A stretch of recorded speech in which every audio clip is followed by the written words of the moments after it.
All right, we're We're recording. live. There we Sorry, I are. should have been better prepared. Casey's working late, so come over here.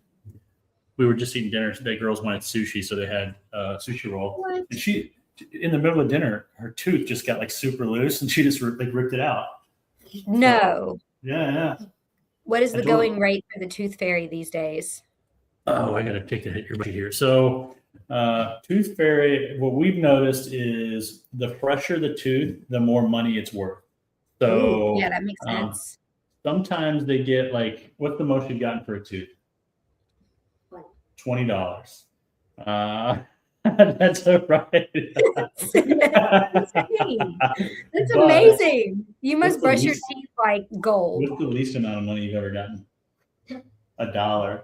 She was What? devastated. She was devastated. Remember, well, you were like, Tooth fairy is savage, man. That's insane. That's a yeah, big variance. But that is awesome. Well, congratulations on yes, another opportunity at some tooth fairy cash. You are yeah.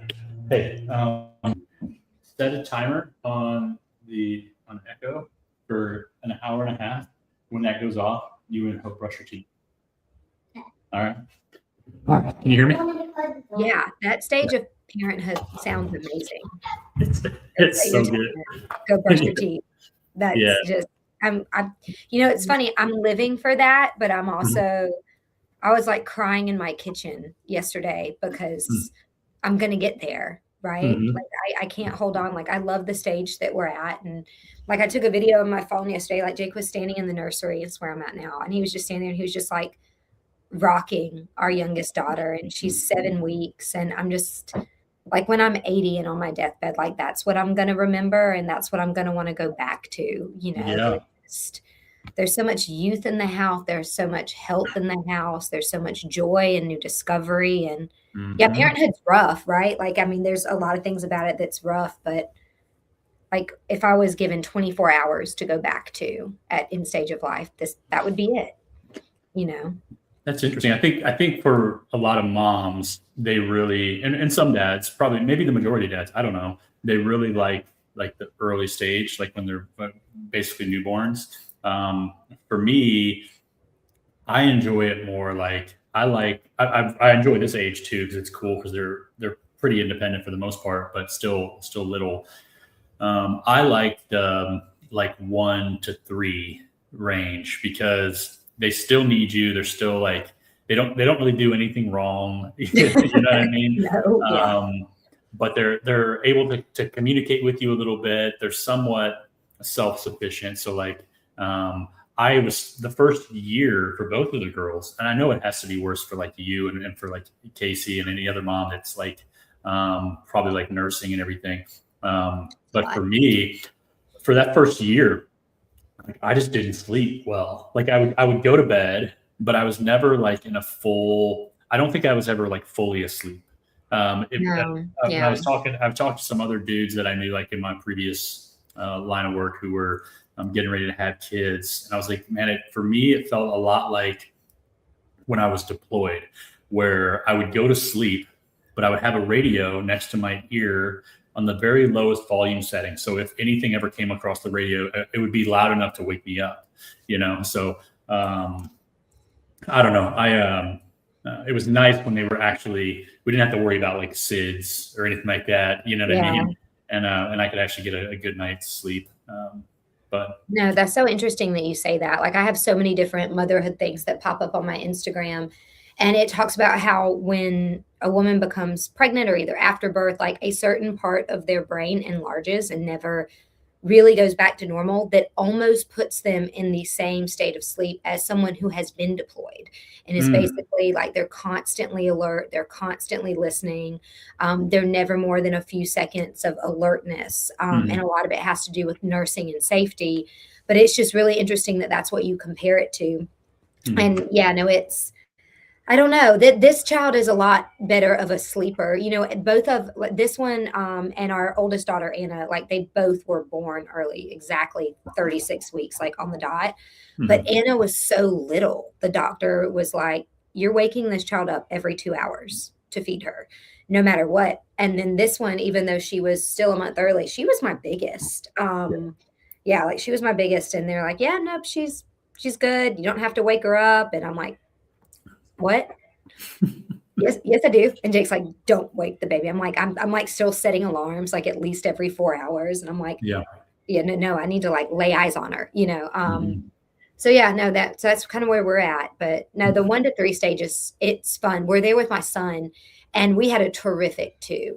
But I'm telling you, the day he turned 3, he turned into something else too. Like we are into the like, and we didn't go through it with Anna. And I don't know if it's just because she's Anna or because she's a girl, but we're in that stage of like we're gonna lay on the floor and we're gonna fight because we can fight.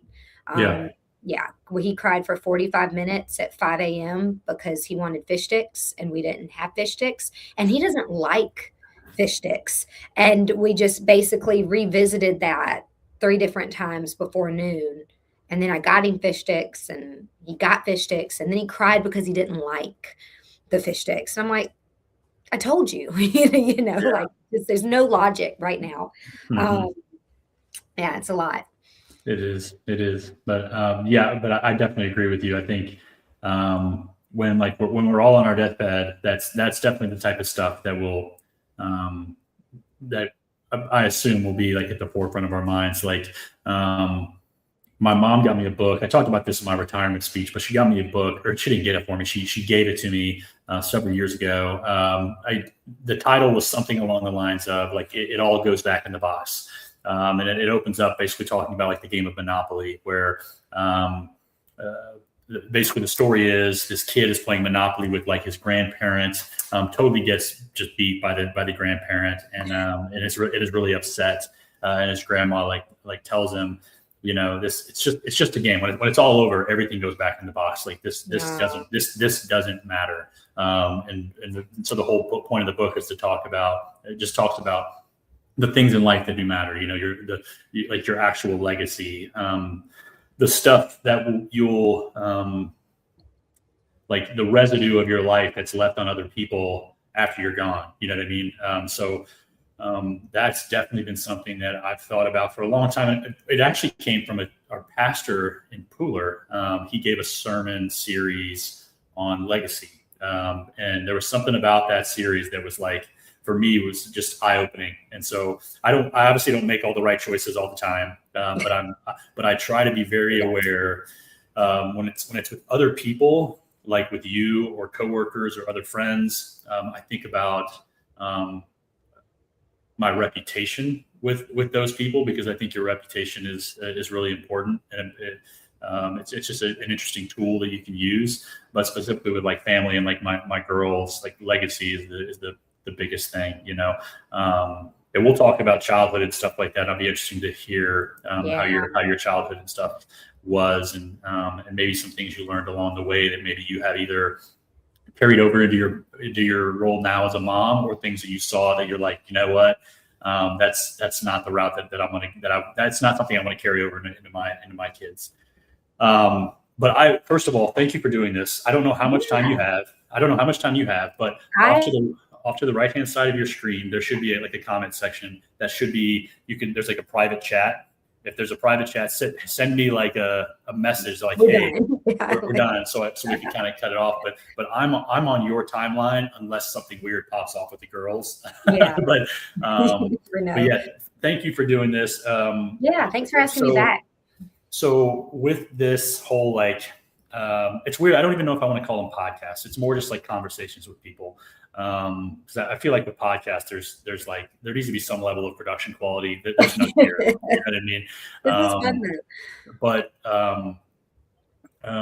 for those people that maybe haven't been following along, like for me, this kind of started out as just something, an idea I was toying around with, primarily centered around the idea of grief. Mainly because I've been dealing with that myself for the past year and a half or so, specifically since losing my dad. But then it's gradually kind of morphed into, uh,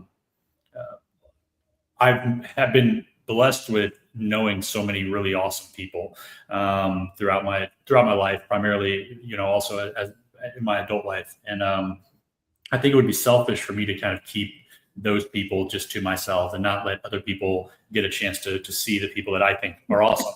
And you're definitely one of those people. Um, the one of the reasons why I wanted to do an episode with you. It's interesting because there's some people that I would classify as really close friends. There's other people that are just kind of acquaintances. I think for me and you, I would kind of put us like kind of in the middle, where I know you, but I don't know you like intimately. Like I don't know all the details of your life, and the same about me. But there's certain qualities about you that I really admire. One of those being your ambition. There's a lot of people that I've met that are super ambitious, but they just lack direction, and their ambition is like a fire hose with nobody holding the end of it. And it's just kind of flopping all around and spraying. And somehow you have figured out how to take that ambition and focus it in areas that are important to you. And it seems like everything you touch, you're successful at. So I really want to talk about that stuff. So we can kind of end it there. I'll probably have some more closing comments about you towards the end, but just to kind of open it up, let's do some like rapid fire questions. Okay. What is your go-to beverage, adult beverage, and coffee? Okay. Beverage? Yeah, cold brew, black cold brew, every morning. Twice a morning if I'm lucky. I love the chameleon cold brew. You can get it at Publix. They sell it in a glass jar. It's organic and it's a concentrate. And you're supposed to mix it like 50-50 with water, or you can live like I do. And I'm like 8 ounces straight up. Let's go. Full octane, you know what I mean? Also, don't rub it in. Like we don't have Publix up here, so that's annoying. But I know exactly what you're talking about. No, that one's really good. And then like as for an adult beverage, it's weird. Right now, I'm like more onto the dark beer side. I am breastfeeding, and there's a lot of myth, I think, around the fact that that's supposed to like help your supply. Right now, that helps my mentality. And so like that's where I'm at. But I'm trying to put more rules around it. Like with breastfeeding, there's a bunch of rules. Like, you have one and it's in your system every 2 hours or whatever Chat GPT says, right? But I'm trying to be more strategic with it because I'm also very postpartum and I'm not working out like I used to. In fact, I'm trying to and we'll talk about that later, figure out who I am from a fitness standpoint. But yeah, those are my two right now that I'm like, and water somewhere in there. Yeah. There was a while where I was doing cold brew a lot. Like I was nitro cold brew specifically. I have like a little nitro keg that I was doing it. And honestly, I totally forgot about that. So you mentioned cold brew. So I think I might do that. I might do that again since it's starting to get warm here. What about your favorite movie? Oh man, favorite movie. Does it have to be a movie or does it have to be a movie series? Because I've got either one. It would have to be Harry Potter. I'm such a child. Like Jake asked me that when we started dating, and it was Lion King. So that's what we watched. Also a fantastic movie, but I love everything about like the Harry Potter series and the Harry Potter books. It's like that is my go-to if I'm at home and I'm cleaning and I want background noise. Like I'll put the first movie on and just it doesn't matter where it's at, I can pick up and quote it, which apparently is like big for people with anxiety. Like we find something, we love it, and then it's like I know what to expect, and it's on TV. But I do. I know it's not like a big, crazy, in-depth, deep movie. It is, and I've wrote many things on it. But I love it. I do. I love it. I would have never guessed that. Like I vaguely remember Francis being a big Harry Potter fan. I would have never pegged you as like a like the fantasy type stuff being your thing. Casey and I, when we lived in Charleston, shortly after she moved in with me, we made the choice. I'm pretty sure it was Harry Potter. Yeah, it was Harry Potter. We're gonna watch the series. Everybody seems to love it. We need to figure it out. And so we put the first one on, and like 10 minutes in, like we looked at each other, we're like, this sucks. It sucks so bad. It's so good. So my senior year, we had to write like an exit thesis on something in like the creative writing class. And I was like, all right, I think I turned in like 20 pages on that entire series. It's really interesting. So like in general to nerd out about it. Like there is so much about Harry that he has to choose. Like he doesn't have parents, he doesn't really have guidance. He kind of finds himself like thrown into this world and he's supposed to have the answers and be the hero. And as the book progresses and as the movie progresses, it gets very dark. Like I haven't let my kids look past like the first one. But he has to choose. Like at some point, he realizes that part of the evil character is physically embedded inside of him through some mishap.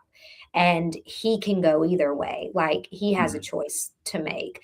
And it's just, there's some really beautiful metaphors, right? Even with humanity, like that choice to be good, the choice to be the friend, the choice to be the hero, or the choice to be that antagonist. It's within every single one of us. And Mhm. it crosses so many lines that by the time that whole series is over, there is no one good person and one bad person. You've seen so much in their backstory Mhm. that you almost empathize and understand with all of it. And I think that there's some beautiful aspects to humanity with that because in so many other kids' fantasies, it's like that's the good guy, that's the bad guy, that's the person in charge. And then by the end of this, it's like you gotta choose. You Mhm. and your heart almost breaks for every single one of them at some stage, and I found it to be so profound and still do at every single age that there's death, there's choice, there's understanding, there's endless love, right? That has Mhm. so many different themes, especially, with our faith from his parents to what he experiences with himself and the way that J.K. Rowling put that on a level for a child, Mhm. to understand. Like I just find it very profound and how it has kind of stuck with me through every season. And I mean, I've gone back and tried to read those books as an adult, and it's hard because it's written on such a kid level. Yeah. But yeah, there was a lot I got out of it in that really early, late adolescent, teenage, early adult years as I read it. That was Mhm. just yeah, it was just so much more than just a fantasy story. I was like, this character, and the character development that she got into, it was just, it's a whole, I love the fantasy world. I Yeah. don't Yeah. need a biography of any sort. I'm like, it just, don't do it. Yeah. Yeah, it's hard for me. Yeah, that was a lot. There you go. More than you No, no, wanted to know no. about No, the magic world. that's good. I would have never I would have never known any of that because I've never seen the freaking movies. Like I've never Watch seen all of them together. yeah, I've never seen Yeah. that. Never seen any of the Star Wars. I've seen the original Star Wars. I've never seen any of the other ones. I don't Never seen know. any of the Lord of the Rings stuff. Oh, those are good. Um, Yeah, you should or watch like them. any of the new like superhero movies. I've never seen them other than the Dark Knight series I watched, but like Yeah, Iron Man, Spider Man, X Men, Avengers. I've just never watched it, and I know really, I know I'm an outlier there, but you are. I wish that I could make myself enjoy it. So that I could experience it and be able to join in like those conversations Super or feelings nerdy, with yeah, people. artistic Yeah, conversations. I don't know how much of it Jake's into. yeah, I made him watch Harry Potter. Like, I remember we were, dating or either married, and we were living in Memphis, and we had, like, an iced out day, and no one could get on the roads, and I, yeah. like, pulled the mattress into the living room, and I was like, "We have all 8, and you're gonna watch them right now." Oh my Because lord! that might have been the only time he saw them. Give me a sec. I got a little one. What's up?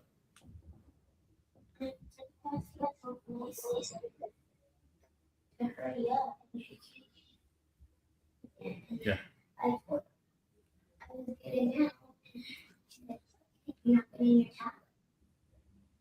I understand. It's frustrating. Hey, it'll be good. She'll be done soon. She will. All right. I think I'm about to have a little one situation too. All right. Yeah, that's cool. I hear them hitting the doors behind me, and there's no telling, like, you might have to edit it. My son's been walking around, like, naked lately, and so there's no Yeah, we'll edit that out if there's nudity. But it's just I'm other sitting than here, that, like, holding the doors closed because I don't Hey, no, no, Can you say hi?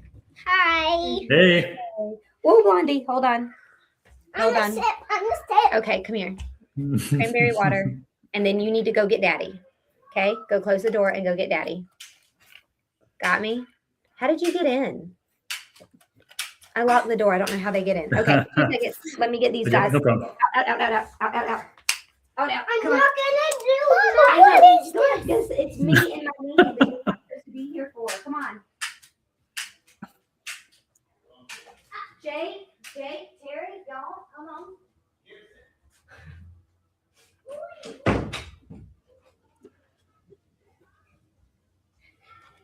They never need me as much until I'm unavailable. Yeah. I'm sure that that's probably universal across the board. So I like locked myself in the room, locked myself in the nursery. That's funny. Isn't it amazing how our lives have changed so much So over the much. past 10 years? Oh, God, it's insane. Yeah. All right. So we got a list of stuff that I sent you that I was just kind of bar napkin planning on. We would talk about, but like I said, this will go wherever we want to go. It can go off the rails or it can stay on the rails. I don't really care.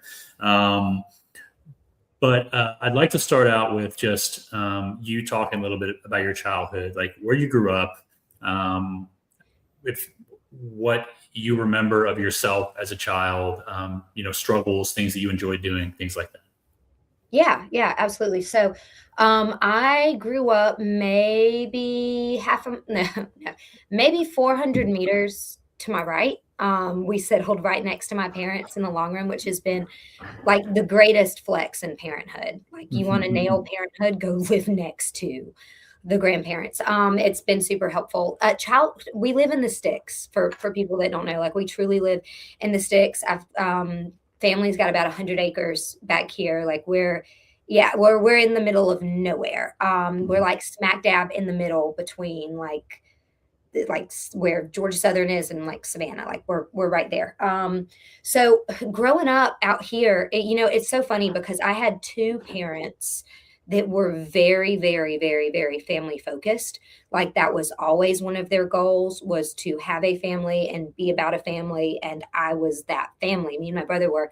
So they were solely like into raising children, and they were it was a very traditional household. My dad got up every day at like 3:45, 4 o'clock to go to work. Like I have vivid memories of laying in bed and waking up to hearing the shower on the opposite wall behind me, like of him getting ready to go to work, like every day when I lived in that house. And then mom quit her job. She was working in Savannah, and by the time my brother came along, she quit. And they're like, we have kids, we want to raise kids, we want to keep them home, and they pulled us out of school and daycare, and that's what they did. And even when we were of at school age, mom was always home, and she was the PTA mom and I'm going to be the field trip mom, and here's the homemade baked goods for your class party room mom. Like she was very involved in childhood. And then on the flip side of that, even though dad was working, he was the extracurricular parent. He coached all of my sports teams. He became my travel ball coach when nobody wanted, believe it or not, no one wanted me on their team. I was like, 5 foot tall and maybe like 90 pounds, and I was like, I'm going to be a pitcher. And all those girls are like 6 foot tall, like like Amazon women, and people are like, I don't know if you are. So he started his own team, and we became best in the state. Like competed nationally, competed at nationals. Like he really threw a lot into that. And then on the same side with my brother, he didn't want to do sports, was great at them, had no interest, but he loved agriculture and hunting and farming and fishing. And like, how many 15-year-olds do you know their dad's like, fine, we'll start a farm. Like we'll get an agricultural loan. Like we will buy physical, actual tractors. And like, he was into the farming and not the agriculture. And most high schools do ag. So it's like, let's go show some type of livestock.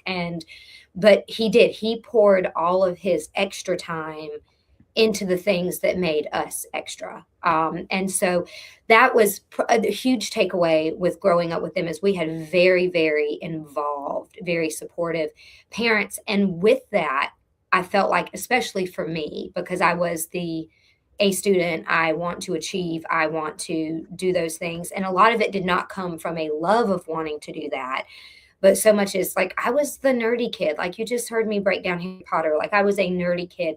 And it was my pathway into acceptance. Like, I'm not going to be sitting with the jocks. I'm not going to be sitting with the cool kids, but they all want to sit by me in school. Okay. Like, Yeah. because I know what I'm doing. So it was my path to acceptance. And it kind of fueled, I think, that fire of achievement leads to acceptance. And like, I remember that having just, I guess looking back on it now, probably like a bigger dark cloud over childhood because there was so much of, well, I've got to achieve on the field. I need to achieve in the desk at school. Like I need to be achieving at home. And I think part of me wants to achieve. I think everybody, there's a part of them that wants to. But because I was already so isolated with where we lived, I was not a part of any of the cool kids, cool tables, very nerdy, that type of ordeal. Like it really started from a young age separating me and my role and how I viewed what I did and what I achieved with my peers and around it. And I really do think it set the framework to be that 15-year-old that's I'm going to start my own business. I'm going to go to business leadership classes that my father is going to, that his huge corporate company is putting him in. And I'm going to do that at the age of 10, so very unique in that way with it. I had a brother and we were pretty much best friends. Like my parents, they were very serious. Like, here's your family. We want you to grow up together. We want you to have this time together. We were not allowed to bring friends on vacation.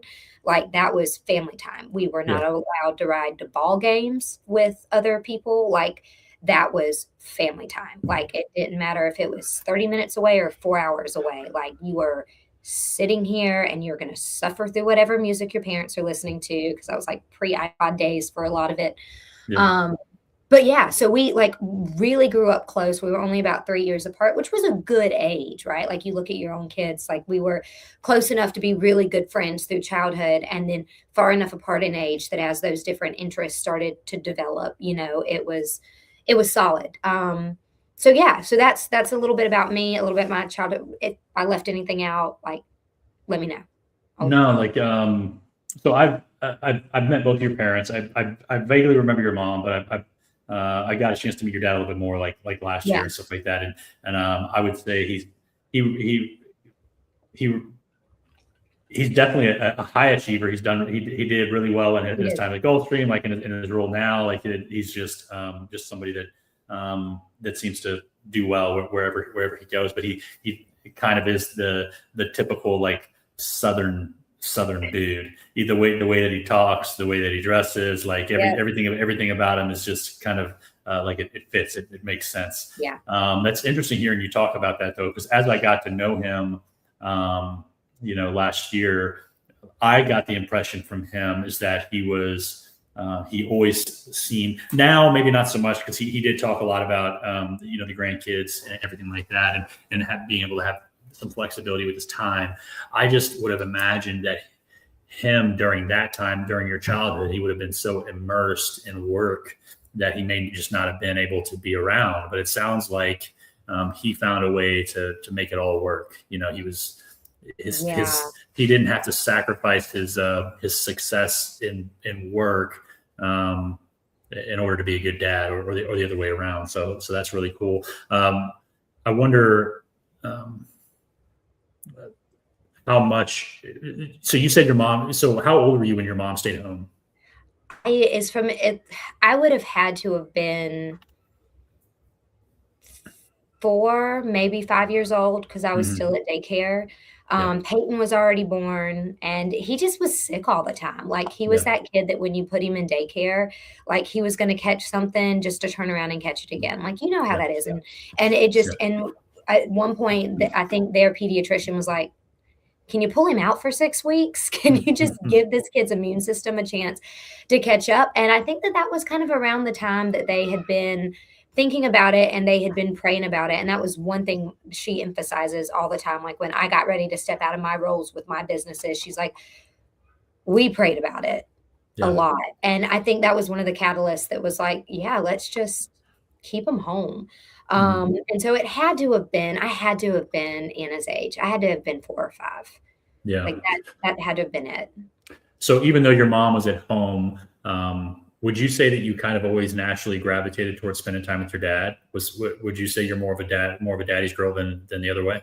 It's funny. Yes, I would have to say that growing up. And then, obviously those roles have changed so much because now I'm a mom. So there's so much more that I am talking to my mom about and relating to her about on a totally different level. But yeah, dad was like, especially growing up, like he was very involved. It was, you mentioned we never knew what he did. Like I did not know what he did, what his role was with those companies or anything until I like moved back here and opened a business and I Hmm. was like into adulthood.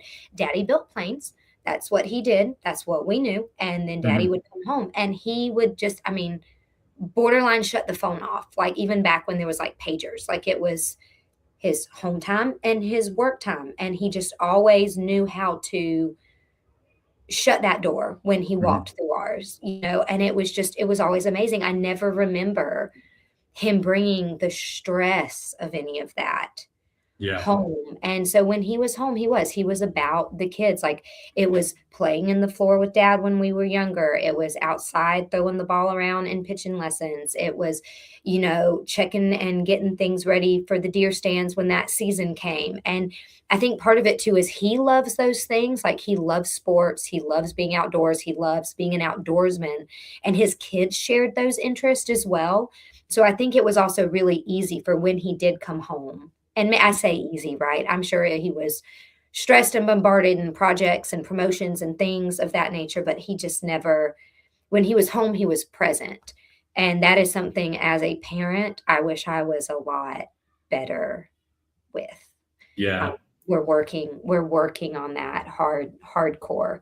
Um, but yeah, and so then in adulthood, and I'm sure you'll see it with your girls as well too, as in becoming an adult and becoming a young woman and then getting into motherhood, like the relationship with my mom has just completely changed. It's been Hmm. very different and it's been really great. I mean, it was great before, but then just knowing her as a mom, is so weird too because we'll talk about our babies. You'll hear people say that again. Oh yeah, she'll be like, "Well, my babies didn't sleep through the night." I'm like, "Oh, mine aren't either." And I'm like, "I am your baby. What are you talking Yeah. about?" Like Yeah. that's me that we're talking about. But as a parent, I can totally like I get it, right? Like that it's just different. That Yeah. stage when they are infants versus what they are when they get older is it's different. Yeah, it's just different. Yeah.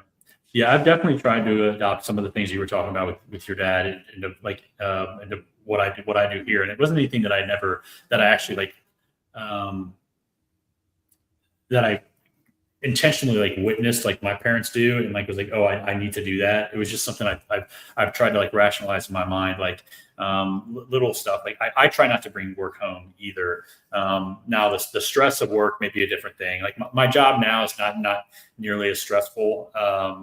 Not even close to as stressful as like what I did before. Yeah, what you did. But even like working at home, I try not to even work remote when the girls are home, because they're going to peek through my office door. It's all they're glass doors, and they'll like want me to go play Barbies with them or whatever, right? And I don't ever want them to think that I don't want to, because I'll potentially have to tell them no, but I don't ever want them to think that my work is more important than them. Yeah. So I would much rather not be here so that I don't have to be engaged and be put in that dilemma, than be here and potentially like, um, without even realizing it, make them feel less important than something else. Yeah, I'm there right now, and it's really, really hard. We made the decision that we think we want to homeschool our kids. I want to homeschool our kids. We want our children to be homeschooled. We hope that we can do it. Like that, like there is so much more to that. Um, then we can talk about that later. There's a lot there. So I hired, right? Like I hired front desk people, I hired managers for the business, I hired coaches to go into all the classes. We've got people over at the coffee shop and it's you do more management when you're not there.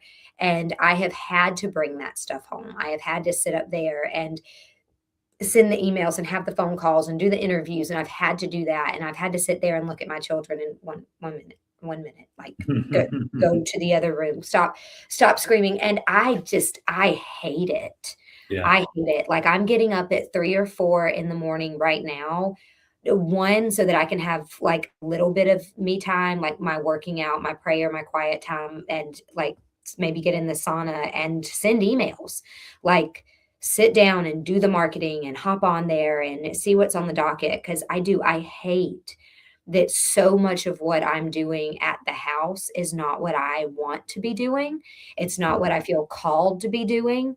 And I know, I mean, like it's not as ideal as it can be, and people make it work all the time. And we're still, especially with a new baby in the mix, like I'm trying to find that balance, and I feel like I'm struggling as a parent really hard in the grace that I have with myself, the grace that I have with my children in those situations, and understanding that the flow has to be different because I'm not at work. I am at home and I Yeah. am mom first when there's so many things that depend on me to be boss first as Yeah. well. And Yeah. it's a struggle. Like it is a big internal struggle. Yeah. It's looking back on my parents, what I remember of them growing up.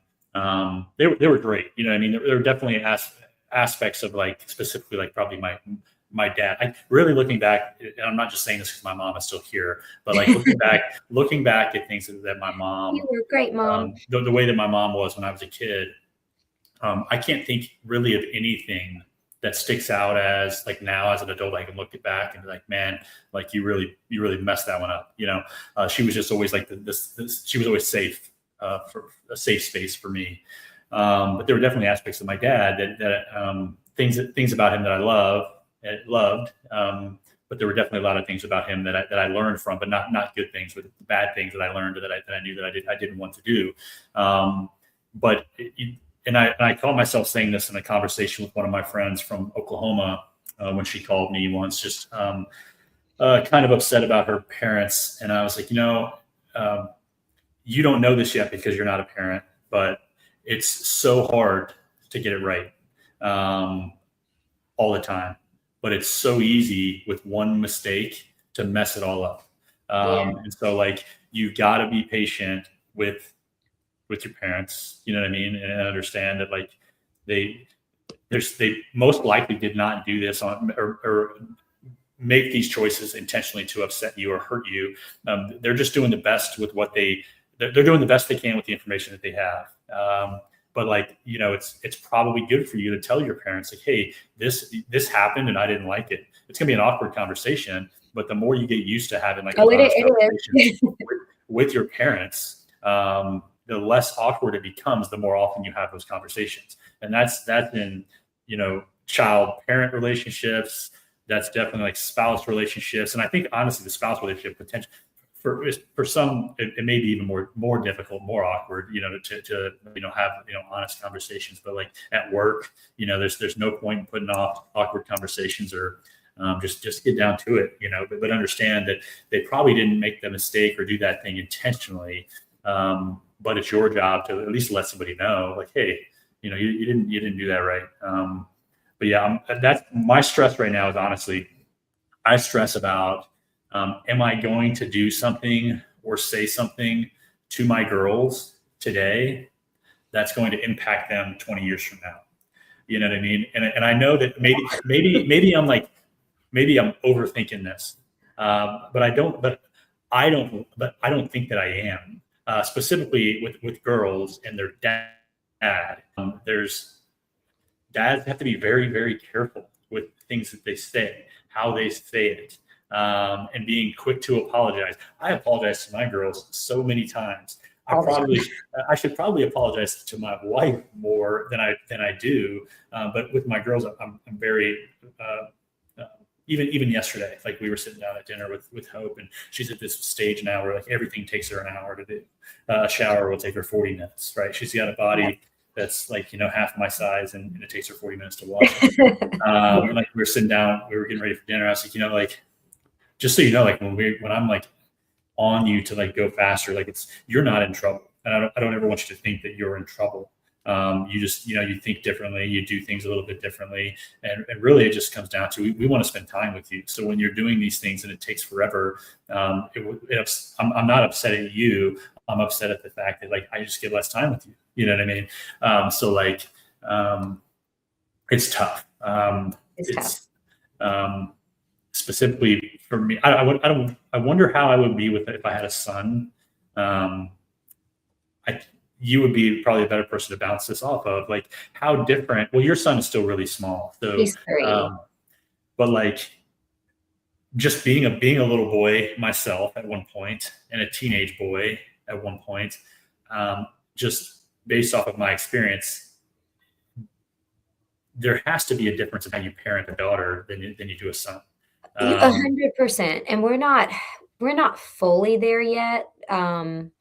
I say that Gibbs is so different from my daughter. Like, yeah. they are 2 different creatures, like, from the way they think to the way that they move. Like, Anna is very methodical in her thought process. Like, she wants to sit down, she wants to be creative, she'll color for 45 minutes. She's very motherly, she wants to take care of. Like, there's a lot of that there that is very, very feminine. It is very, Hmm. very female. And my son, we're gonna destroy it. Like, can we break it? Can we break it down? We are loud, we are dinosaurs. Like, he was born knowing how to make tractor sounds. Like, there's like great arguments for biology there. Like, he just so boy.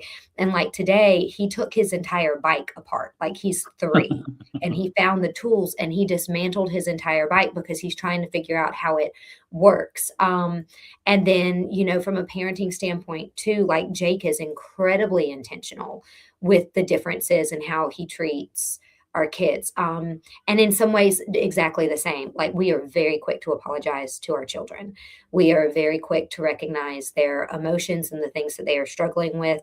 And, maybe not validate all of them, right? Because there are some things that we don't need to be that upset about X, but what we can do is we can recognize it and we can talk about it and we can be there for you. And Hmm. we just, but with doing that with both of our children, especially with my boy, because like it, um, it's weird outside looking in, but I mean, I think we both grew up during a time where men and emotions, right? And like feeling those emotions and talking about those emotions, and it wasn't masculine enough, right? Like, it Sure. wasn't part of that stereotype. And I think that we're looking on the backside of that as parents, as we have a generation of men that can't communicate, right? We have a lot of people and a lot of friends that we probably all know that, we've watched their relationships fall apart because they can't have that communication. They can't have that dialogue. They can't Hmm. receive that communication and that dialogue from their spouses. And like, I don't want that for either of my kids. Like, I want them to be in a very healthy relationship. I want them to find the person God intended for them. And I want them to be able to have honest, well thought out emotional dialogue. Because if you can do that, you will save yourself a lot of heartache on the front end of marriage without having to have those years of that battle of figuring it out. Hmm. And so there's some of that stuff that we might be even more intentional with our son than we are with our daughter, just because it's going to come a lot easier to her. At least Hmm. at this stage, it is a lot easier for her. But Jake is rough with Gibbs, as he should be, right? Like, Hmm. he Hmm. he wrestles, he's very hands-on. This is how Gibbs figures out his world, right? It's very tactile, and this is how he figures out his limits, right? Hmm. Like, I can't hit daddy that hard because it hurts. Therefore, I can't hit my sister that hard because Yeah. it Yeah. like, that's his sounding board, that's his role. And I think that, from some of the stuff that we've read, and Jake's the reader in all the factual information, like, I'm over here in fantasy land. But I want to say that between 3 and 5, or either 3 and 6, is like a wildly huge developmental period with boys and their fathers, for that reason, as this is when they are looking and watching and like really trying to figure out the world around them and how daddy fits into that, and Hmm. probably from a futuristic standpoint how they fit into that too. So yeah, I mean, it's different, it's wild. Just the differences between him and her. um yeah it, Yeah. What you mentioned books? Like, what is there a parenting book that you've read that really sticks out in your mind as something that like really changed your perspective? No, No. no, I took the parenting books that they gave us at the doctor's office, and I propped the crib up with them when they had, like, sinuses to, like, help them sleep and I was you know me, I'm like, "Ugh, whatever, like, I don't Mhm. need to know this." I was like, "Give me 2 copies, please, that's great, my husband's gonna want one," and then, like, prop the crib up with Yeah. them. Jake is the person, when you have him on, you should talk to him. He is the one that when we decided that we were gonna be parents and we had Anna, that I mean, it was I mean, it what like, he bought parenting books, like, he read parenting books, and he has, like, continued to dive into different aspects of that, and sometimes will send me various different podcasts, like, he is the one to take a look at that. I mean, some of my stuff has been, like, Instagram gold that I have found, and a lot of it has been just a bunch of introspective trial and error, like, there's been so much about parenting that I feel like has brought me closer to God. Mhm. Like just experiencing what it is to be a parent, I feel like has given me a lot more just grace in the way God has been a parent to me, like a lot more appreciation.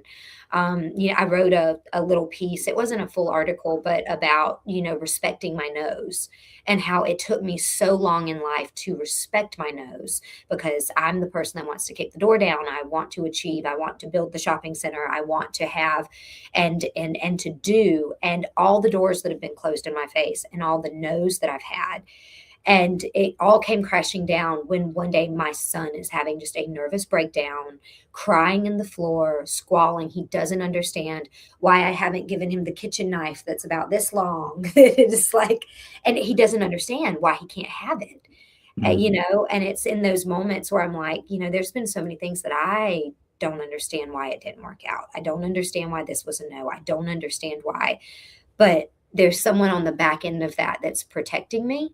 There's someone Mhm. on the back end of that that has better plans for me, and they see how bad I want it, just like I could see how bad my son, really wanted this.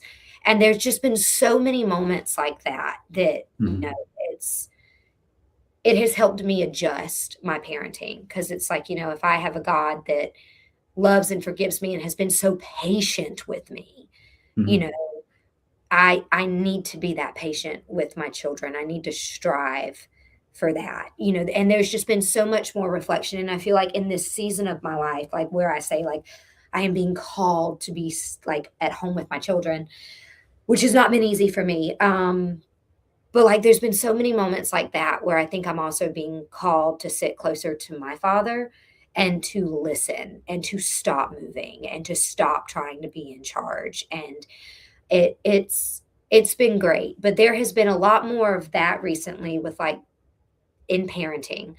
Um, there was never really, like, a parenting book or anything so much that we read. There was a lot of stuff that came kind of, I don't know, off of instinct, right? Like, Jake was a big advocate for a little while, like, "We need to sleep train our children," and I'm like, "You can go sleep train yourself on the couch." Like, if the baby cries, we pick them up. Like, like, that's why we're there. We are not meant to be alone. We are not meant to do or to be separated in that way. And just, there are studies that support that. There are studies that say, it triggers various different things with your anxiety or how that develops or whatever. There's some really cool articles that one of my friends sent me. We were pregnant at the same time. Our girls are born 2 weeks apart, but there was just a lot of stuff that kind of on instinct, I was like, not to say that you should always follow your parenting instinct, but there was a lot of stuff and a lot of like basic knowledge. A lot of our friends are older, so they had already had kids like you and Casey had, where we just seen so much and we kind of knew and had a good platform on what we thought we wanted to do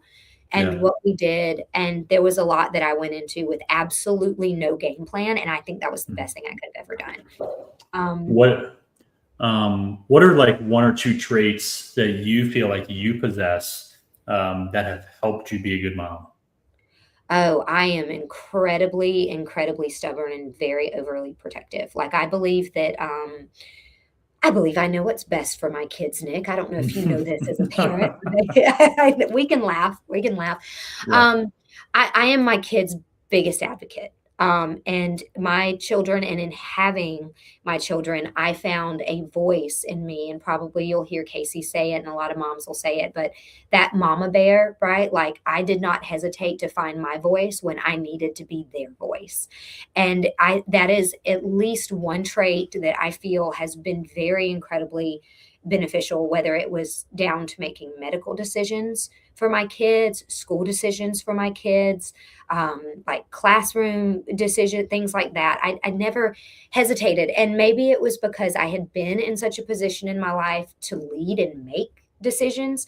Like, I have sat in rooms at tables where it's like, I'm the only one here. Like, I'm the only one in charge of this situation. I have to make a very hard, high pressured choice with my business, with my hiring. And I had lived in that for over a decade. So then when it came down to some really hard choices with our kids, like with pediatricians, or how we were going to go forward with, medical care, where it was difficult, but it wasn't hard to ask the hard questions.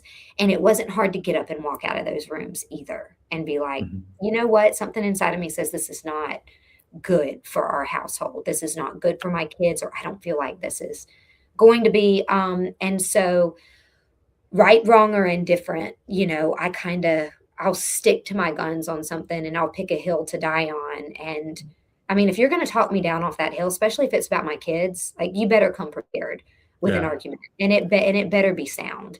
Like, Yeah. it's not going to be a one liner that you read out of a book, or well, we believe in da da da, and end it and close that conversation. Like, you're talking about the lives of my kids, like, they are my responsibility, they are my love. Like, if you want to talk me off that hill, then let's go. By all means, I want to do what's right for them, but it's not going to be an easy task for you to do. So that one, Yeah. and that's a long-winded answer. I'm sure there's a word for it, but No, that's good. I mean, I think similar, like you were talking about, like people, if they need to, if you're going to try to persuade me or to change my mind on something specifically with my kids, to have a really good, thoughtful argument. Like, I think in general, it's really easy for new parents to get really caught up in all the books, all the Instagram pages, and all this stuff. And then it can be really overwhelming because there's so many different perspectives and opinions on everything. And it's like, right. which one is right. And as easy as it is to mess up, I think the reason why it's potentially really easy to mess up as a parent is because the recipe is really simple. Like, when I think about like recipes in the kitchen, like, if you mess up a steak just on the grill, it's just meat and maybe some like salt and pepper on it. It's really all that you need.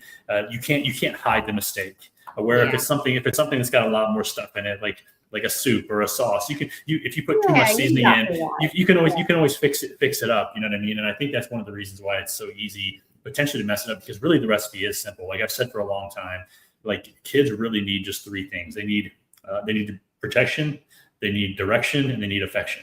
If you can do those three things well, you're probably going to do okay. And the reason I asked you like about the traits that you had is because I was thinking about that as a question for you, but then I started thinking about it for me on my drive today, and like, I think these aren't things that I've always naturally had. This trait, being restraint, is something that I developed over the course of my military career, specifically like in like combat. Like, I had to be very careful that what I was doing made sense. And there were times where people would ask me to do things that I could legally do, but I had to take a pause and think, like, is this the best thing for me to do? Do I have to do that? And I think with parenting, restraint is really important. And that kind of got rooted in me in this. The one book that always sticks out of my mind is, how do I share the screen? Is this book, the Whole Brain Child. And it's not just a parent. Yeah. It's not just a parenting book. It's a great leadership book, because the things that I learned in this book, man, I use on a daily basis at work. But when I've got two PhDs that cannot get along because somebody hurt somebody's feelings, beautiful. This book is the first thing that comes to my mind. And I know that from reading this book, and the only reason I continue to use it is because every time I use it, it works every time, is that I have to practice restraint in that situation. And I have to let them feel heard before they're willing to hear any logic or truth into the situation that's going on. And sometimes some people don't need to be heard for very long, but there are some people that need to be heard for 45 minutes or an hour. And so for me, that is not, that is a struggle for me. You know what I mean? Especially when I'm looking at them and I'm like, I know academically you're much smarter than me, but in like real life experience and dealing with like interpersonal conflict and stuff like that, you've got a lot to learn. I don't care if you've got, 3 letters after your name or not. There's a lot that you still have to learn. But I think the other thing is that's really important for parents to have is self-awareness. For me, I'm not like hardwired to be like empathetic or super caring, like overtly caring. I care about a lot of people, and they will never know it. Same, yeah. So I have to be really intentional, specifically with the girls, to like just shower them with affection all the time. And that's not natural for me, but I've found that the more that I do it, the more natural it has become. But I'm only doing that because I'm self-aware enough to know that that's not how I'm built. And I've got to hardwire the stuff in my head to make that just a natural way of doing things. Like, I think if I brought them in right now on live and asked them, what do they hear? What do I say to them the most? They would say that it's that I love you. You know what I mean? And for me, like that, dude, like that makes me emotional to think about whenever they have said that, because like that tells me that I'm doing something, doing that right. But I think it's you can read all the books in the world, but if you don't have self-awareness to know your own limits or like your own shortfalls, like, dude, you're gonna miss it every time. If you're somebody that's got a hair trigger and it's like gonna yell and stuff like that, you have to know that that's how you are. And you have to know that you cannot do that. You cannot do that with your kids. I mean, I've never really been like a yeller anyway, but there are times where like I've had to raise my voice, not like yelling at them, but increasing the volume of my speech to get a point across. And so there's like times where I've taken them when I take them on dates or something like that, like on the drive home, I'm like, hey, like, you ask me anything, and they'll ask me, when they were little, like Hope was like, why are the leaves green? Or like, why did they change colors? So then we're talking about, so then like at like 4 years old, I'm talking to her about chlorophyll, but then like I'll ask them, what's something that I do that you don't like, or something that I do that you think that I do really well. And there was one time I remember when we were in Washington, Hope was like, I don't like it when you yell at me. And I'm sitting in the front seat and I'm like knife to the chest, like, what? I don't yell at you. What do you mean? Yeah, what do you mean?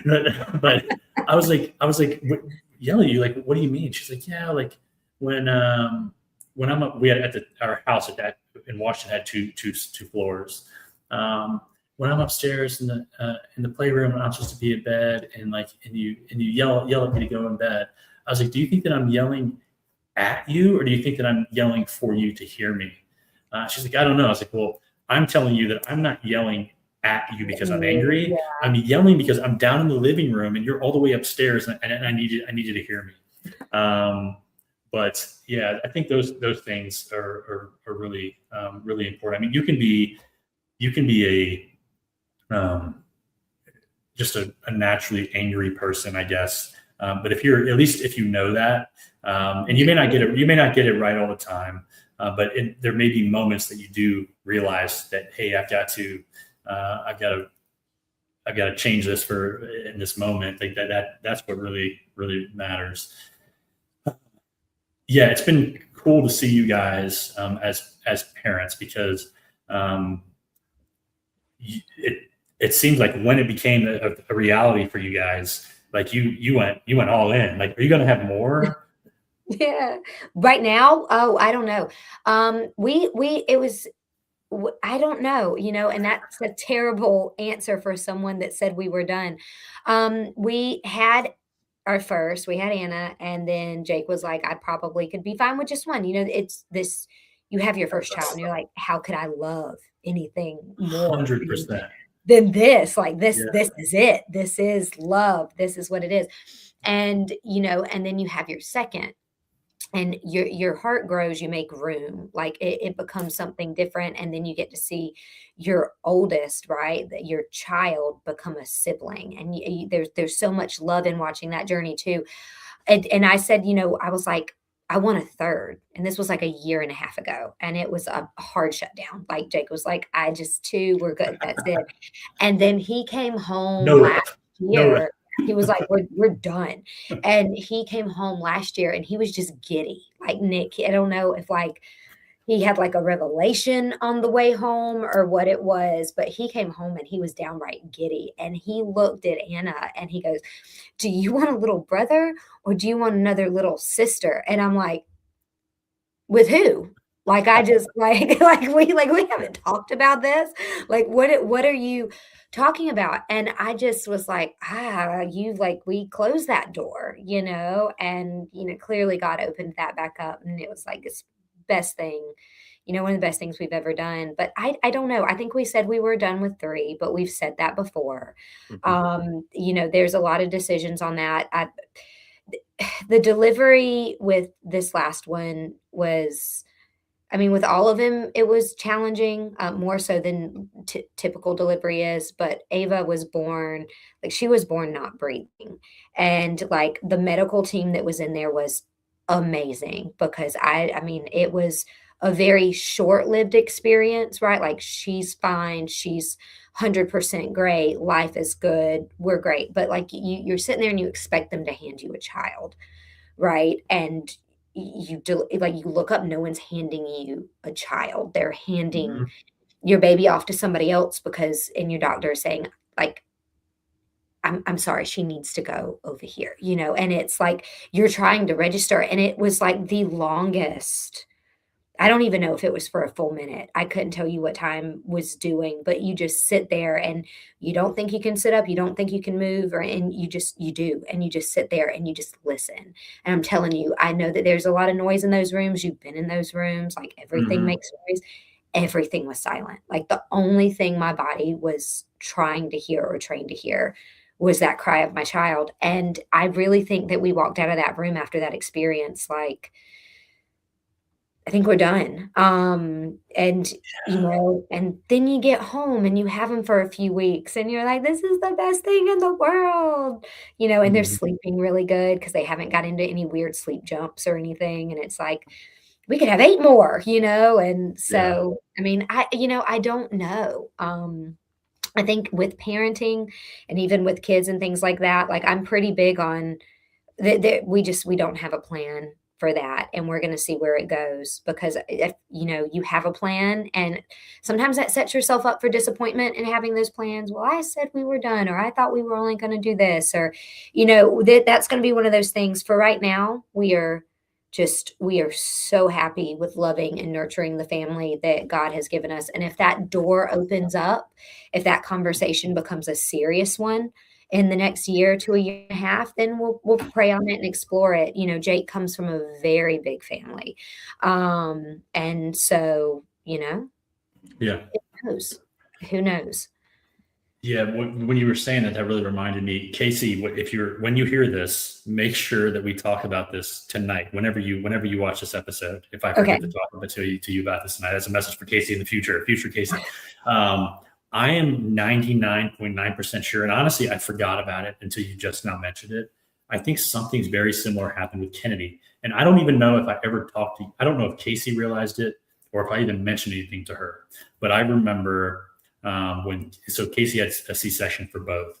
And when I remember Kennedy, them getting Kennedy out was a much longer process than with Hope. And I remember making a comment to Casey, like, man, like they're up to the elbow, like inside of her stomach. And I was like, oh man, like they're really, there's so much blood, you know what I mean? But I remember, and it wasn't very long. It's maybe like 10 seconds. But I remember when they got Kennedy out, it wasn't, I remember in the moment, this isn't what I remember happening last time. Yeah. Because it was the same hospital, you know what I mean? The same doctor, all that stuff. And they took her over, and it was like it felt like an eternity, but I didn't hear her cry for like 10 seconds. And I remember with Hope, it was like as they're pulling her out, like it's just you know what I mean? And The it was screaming, amazing. everything you see in the movies. Yeah. But yeah, like that feeling of like, oh, Something's shit. missing. You know what Yeah. I mean? Yeah, I need to make sure I talk to Casey about that to see if if I'm misremembering that at all. I don't think that I am. But yeah, we were the same way. I was probably the same way. Casey, maybe not. Hope was like, she was just the best. Like so easy. And it was just a really interesting time because Casey would work on the weekends, so I would have Hope on the weekends, and I got to spend a lot of time with her. You know, she was still very small, but she was just so smart, and she was like everything was just like this girl's First got it all. child. This got it all. Like Yeah. we First we hit child. Yeah. we hit the jackpot. Like let's not have another. And so then I deployed, came back like immediately. Casey gets pregnant as happens from time to time, and and I remember like I was excited, I was happy. But I remember a little bit of worry that the flow that we were in was just going to be, it was just not going to Yeah. be the same because I really enjoyed where we were at. And so like I write a letter to the girls every month in this book that I'll give to them at some point. Whenever I give them away to their husband, like I'll give them these letters. And I remember specifically, there's a letter that I wrote to Kennedy in there as probably before, right around 6 months of age, where I just with these letters sometimes are really kind of surface level, like, hey, we went on a date, we did this, but there's sometimes where like for me, like I'm really like kind of trying to pour my heart out onto a page for them. And I remember one where I was just like, you know, I was really worried that the connection that I have with Hope, I would never be able to replicate with you. Just for nothing that you have done or nothing that I have done. It's just life is different than it was when it was just Hope. When it was just Hope, it was just her. But now it's her and you. So there's just, I can't be totally focused on you in the moments that I have you. And it took a little bit of time, I think, for that worry of mine to kind of go away to where, yeah, the connection that I thought that I was never going to have with her that I had with Hope, it just happened. But yeah, I just had the same worries. Like I was just good with one. Like I was wanting to get a vasectomy after Hope. And then when I found out Casey was pregnant with Kennedy again, I was trying to get one immediately after that. And she's like, well, you have to wait until she's here before you have one. But yeah, I think now Casey every now and then, I think sometimes it's just kind of in jest. She'll be like, oh, you want to have another one? I'm like, hell no. There is no shot that I would want to have another one. I'd be worried. I think that we would have a boy too. Like growing up, I think I always wanted to have a stable of boys. But when it came time and I found out that she was pregnant, like both times I was just hoping for girls. Yeah, I don't think that I would be a good boy dad. Mainly because I think I would be too hard on a son. Casey that'd would be my worry. Maybe she probably would. Yeah. It's a learned process because I've seen that with Jake. Like there are things that Anna can get away with that Gibson cannot get away with. And I've even had to remind him, I'm like we have 3, they're all 5 and under. It's like they're children. It's the same. We're not about to turn him into manhood and like send him out into the forest to go hunt and gather and like support the family. Like it's okay. Like and I think that's part of the team, right? Is you balance yourself out. But the fact that you worry about it, it's part of the reason you do a good job is you're already conscious, you're already self-aware. Kind of you talking about self-awareness, right? And that's what worry and fear and anxiety are. They are the recognition and the understanding of something that has not come to pass yet. And when I talk to people about fear, when I talk to people about anxiety and depression, like depression is living in the past, anxiety is living in the future. And there is a beauty to that, right? That fear and that worry, because it's your body's way and your mind's way of recognizing of what hasn't happened and what you don't want to happen. And it gives you that time to prepare. that moment to check behind the curtain is something there, and to peek into it. And when it was explained to me that way, like, I immediately started seeing all of my worry and all of my angst and things like that as this superpower. Like, well, why does that bother me?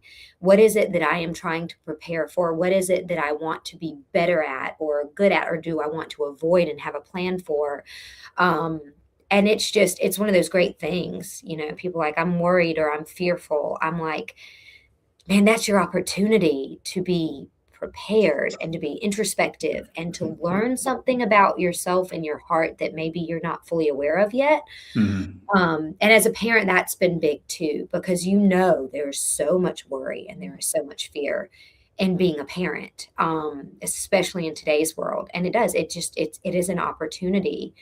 Well, how would I want this situation to go? How do I want to parent through this? How do I want to talk to my children through this? How do I want them talking to their spouse or their teachers or and it's fear, worry, and anxiety. It's a chance to glimpse into the future a little bit and pivot. Yeah, yeah, yeah. I envy. Yeah, I would say that that's true. I think that I'm more prone to. I'm not. Some people are probably more prone to either being depressed or like anxious. And I think that that was my path initially. I think just because of the line of work that I was in before, I've been really aware of the impacts of my decisions, which has, for some people, they may classify it as like PTSD and stuff like that. And there may be a little bit of truth to that. I would say more so like, um, if I was going to like diagnose myself with anything, there would be probably more so like anxiety, not like anxiety that's going to cause me not to do anything, but Yeah, not crippling. I'm always like, um, thinking of like, not just if I do this, then this will happen, but it's also then this, then this, then this. Because Yeah. I had to do that for my job for so long. And it just carried over into my life. And so, like, I agree with you. There's definitely some goodness there. But I wish like, I look at some people, Casey's a good example. Like, I envy the fact that something as small as, if we ordered like pizza and we're going to like watch a movie or something like that, that she can just enjoy the moment, and we'll get the dishes and stuff taken care of whenever Yeah. this is all done. I just cannot do that. I'm the guy that would want to pause the movie, fix what needs to be fixed, and then come back to it. You know what I mean? Oh, And no, she's I'm not, not that bad. and she's not that way. And I know a lot of people are not that way.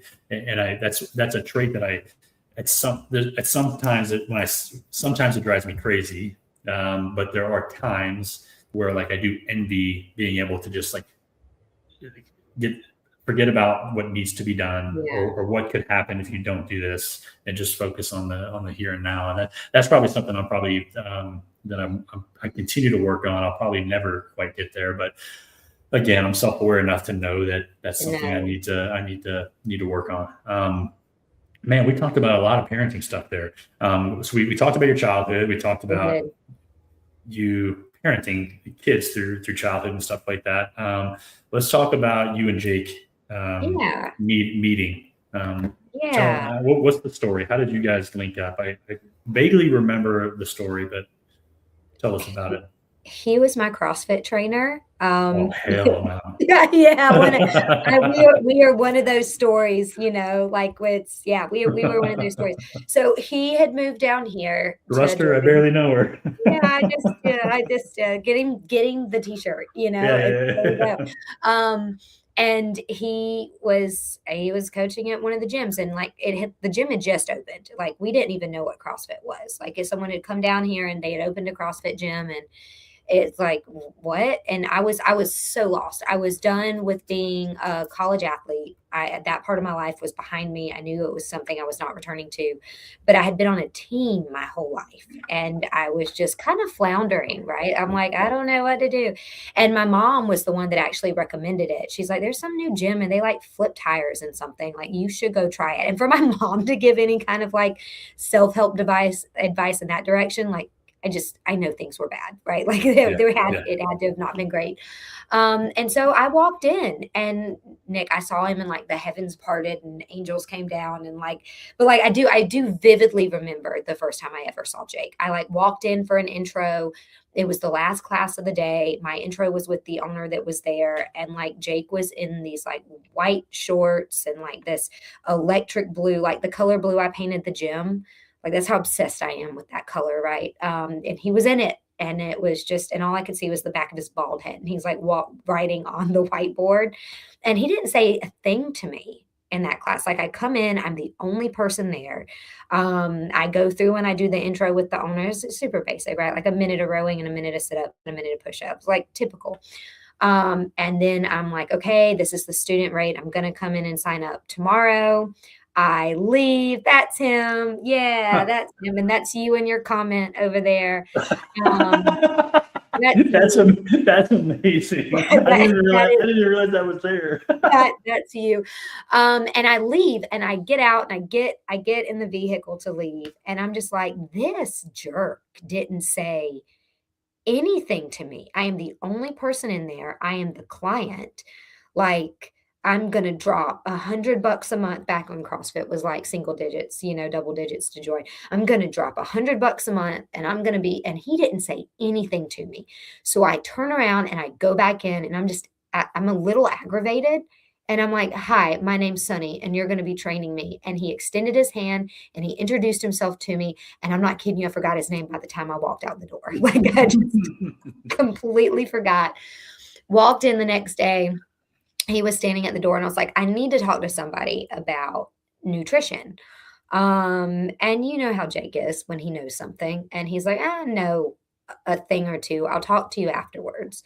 And we stayed after class. And I'm telling you, he talked for like 2.5 hours about things I could have cared less about, like raw milk and how you can't have it. And it's a conspiracy. And it's like back when people were wearing Vibrams and trying to find like raw milk farms. Like you remember those days of the glory days of CrossFit. And I'm just like, he won't shut up. Like I need to leave. We're the only ones here.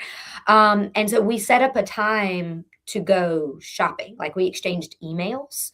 And like I have like a series and list of printed emails from when we first, started dating. And he literally took me grocery shopping where it was like, here, this is how you shop the perimeter and this is how, and I forget how we ended up in Walmart, but we ended up racing down one of the aisles. And like, I can just vividly remember checking out and being like, Sonny, there's no chance. Like there's no chance. Like he's older, he's more established, he knows what he's doing. Like you are a client. Like that's it. And I'm pretty sure we were dating within a week. And that was it. I ended up texting him probably, if not that night, the next night. And I was like, is red wine paleo? And he gave some response. And I was like, well, what if you drink the whole bottle? He's like, well, you need to share it with someone. I'm like, good, come over. And that was it. And then he never left, and that was 2012.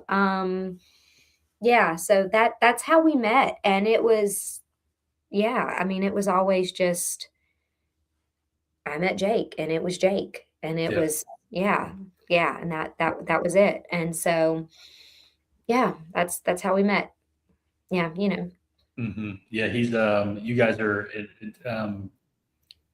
a unique couple because I think oftentimes it's the man is the most vocal one in the relationship a lot of times, you know what I mean, like in public and stuff like that. You guys are like the exact opposite. Now I think Jake, once he gets to know you, he is definitely more social, and like you said, if there's something that he knows about, he'll talk to you, like he'll talk your ear off about it, and it's great. But he's not like if you walked into if you went over to somebody's house for like a game night and you like walk in, like he's not somebody that's going to like, I'm here, you know what I mean? You know what I mean? Where like that's kind of your role probably. So that's really cool. So you guys got together in 2012? When did you guys get married? 2013. Oh wow, that's quick. How did he propose, or did you propose? He proposed. He okay, you can it's fun. You can embarrass him with this one. So it was we had moved to Memphis actually, and it was one of those things where he was taking a job up there. He had been asked to come and like renovate and turn around an entire gym, right? Like programming, looks, all of it. And I was like, okay, I could let him leave or I could go with him and have a really great story. And so Mhm. that's what I chose to do. And he proposed while we were in Memphis, and I remember they had a beautiful park. I think it was Shelby Farms was the name of it. It was huge, huge park, great wilderness, wonderful walking trails. It was really beautiful. And we would go there a lot. And we went there one time and he had set up like a picnic, like beautiful picnic, chocolate covered strawberries, champagne, wine, the works. And he had wrote this very he is very introspective. You know, talk about writing and writing to your girls. He's done that with our kids. He's doing that with our kids. I think he's even doing one for me. Like he's a fabulous, fabulous writer. And he had wrote this beautiful piece, this absolutely beautiful piece. And that's when he proposed. And it was on like our 1 year anniversary, like to the date. Um, and of course, you know, us, we're really busy. And he had been asked to help open another gym. So we planned a wedding and a honeymoon within 3 months so that we could get it done and get it out of the way before the opening of this business because we knew it was going to consume all of our time. Um, and thus has been the habit of our life ever since. Mhm. But yeah, that's how he proposed. He went out there and poetry and got down on one knee and he proposed with a very beautiful necklace. Like it took us a while to find a ring. He wanted me involved with that. Mhm. Um, so yeah, that's kind of how that went down. How did you propose? Oh, um, so I don't. So I spent the hardest part of the whole thing was not picking out the ring. It was finding an antique jewelry box that was maybe like this dimension. It was like an inch and a half deep by like maybe 3 inches wide, and I inside the jewelry box it's just a glass jewelry box. I wrote at that point we had been together for um, I forget how many months, like 50 something months or something, much longer than you and Jake were together. Uh, I Right, made, I'm like doing the yeah, math, yeah, like yeah, how many years yeah. that is. I definitely made Casey wait a while. And I wrote down a reason that I loved her for every month that we were together. And I proposed to her. It was downtown Savannah, the park, just on the east side, just out the front door of Pink House, or is it the old Pink House? Yeah, the Pink House restaurant or Yeah, whatever. yeah, I know what you're talking about. Yeah. So that's how I did it. Yeah. So It romantic. was good. It was good. The proposal was a big deal. You know what I mean? Well, Like, hers was a big uh, deal. Yeah. you can't do like I don't know. Maybe there's people that listen to this that might think otherwise. Like the idea of like proposing in front of like the family to me is just like so corny. You know what I mean? Or like at a sporting event, like so corny. I don't know. It just also feels like a lot of pressure, At a right? restaurant, like Like, doing like you're yeah, getting down on one knee at a restaurant now. Now everybody's looking at you, and then now like you're like if you feel pressure as the yeah, woman, like, like just there's 100,000 people that glitter on you yeah, now, and it's like, yeah, yeah, yeah. no, mm-mm, Yeah, no. I think simple and intimate is definitely the way to go. The public thing, there's just so many ways that could go wrong. Well, It's you see just them all the time on Instagram, right? And it's like the dude, and he's trying to propose, and here comes all the spring breakers on the beach just drunk, and it's just like mhm. they make for some hilarious videos. But yeah, it's just there's a lot to chance with it. But no, yeah, no, I loved my proposal. It was very much us, and it Yeah. was very much him. Yeah, it was great. Hmm. It's great, and he probably gets on me because I don't know where that piece of paper is, but I know that I think I have, like, the hard copy emailed to me. Yeah. Yeah, yeah. So, but yeah, that was man, that's 2013, It's a long 13 time ago. years ago? Yeah. We were Hmm. different people. We were Yeah. children. We were Yeah. kids. What did your parents think? Like you were picking up and leaving to go to Memphis with some dude that you knew, but like Not not super that long. well Yeah. Yeah. by what their standards would be, and I can't tell you how many times as a parent, right, I've thought about that because I have a daughter, I have a son. Um, it's funny. I don't think that that's what like I told you, my parents were very traditional. We come from a very, very, Christian background as well.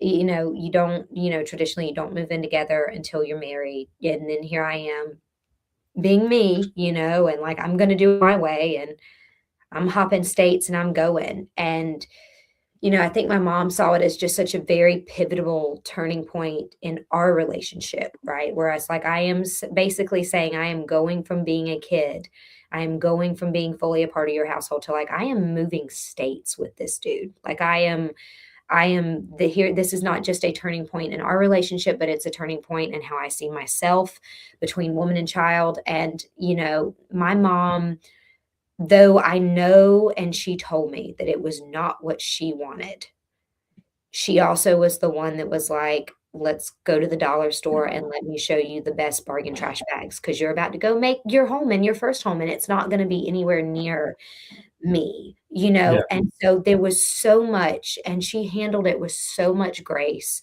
between the parent that I want my child to not make a mistake. I don't want my child to get hurt. I want to be there to protect and love and guide my child.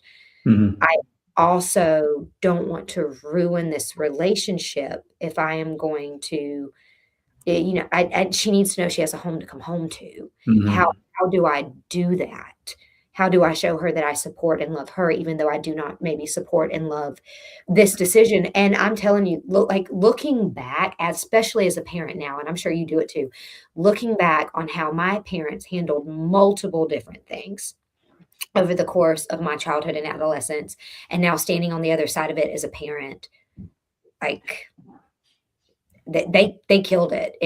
They did great, Yeah. and I'm sure in that moment, I was mad about a bunch of it. In fact, I can tell you times when I was mad about it that now on the other side, I'm like, great job," like, Yeah. you handle it that way. So yeah, so it was definitely one of those that it was. I mean, you think about it, you got 2 girls, what would you do, Like, No, it no shot. I'd follow them. up and There, go. there's yeah, there's no, I don't know, man. Maybe the feeling changes as they get older. The way that it is now, like I can't let them out of my sight. Like But don't tell them. Like, let them move and get there, and then just show up and knock on their door with, like, a welcome present. Like, mhm. "I'm that apartment. You're that apartment?" Like, "Great." Dude, I've thought about what I'm gonna do when they start dating. Like this weird. Like I've already had these thoughts of like driving to the gym in the morning or like driving home. It gives me freaking anxiety because there's gonna be some little butthole that shows up here someday Mhm. trying to take them out, um, and I'm gonna let them know very clearly, like you're not good enough for my daughter. You know what I mean? Like, if you do anything, like I have killed people and I have no problem doing it again. Like, it was Um, my profession. but like, just thinking about even them being in a car with somebody else. Um, That's hard. I've thought about like, I'm not joking. Like I've had very long and like in-depth scenarios that I've run through my mind several times. Like I'll follow them. They won't know that I'm there. I can be hidden. They'll never know. They'll never Now know. that just means that like my Friday or Saturday nights will be late. But I could totally do that. And I feel like that's the only way that I could be comfortable. That's how I feel. That's how I feel now. Oh, I Because can't wait for them to watch.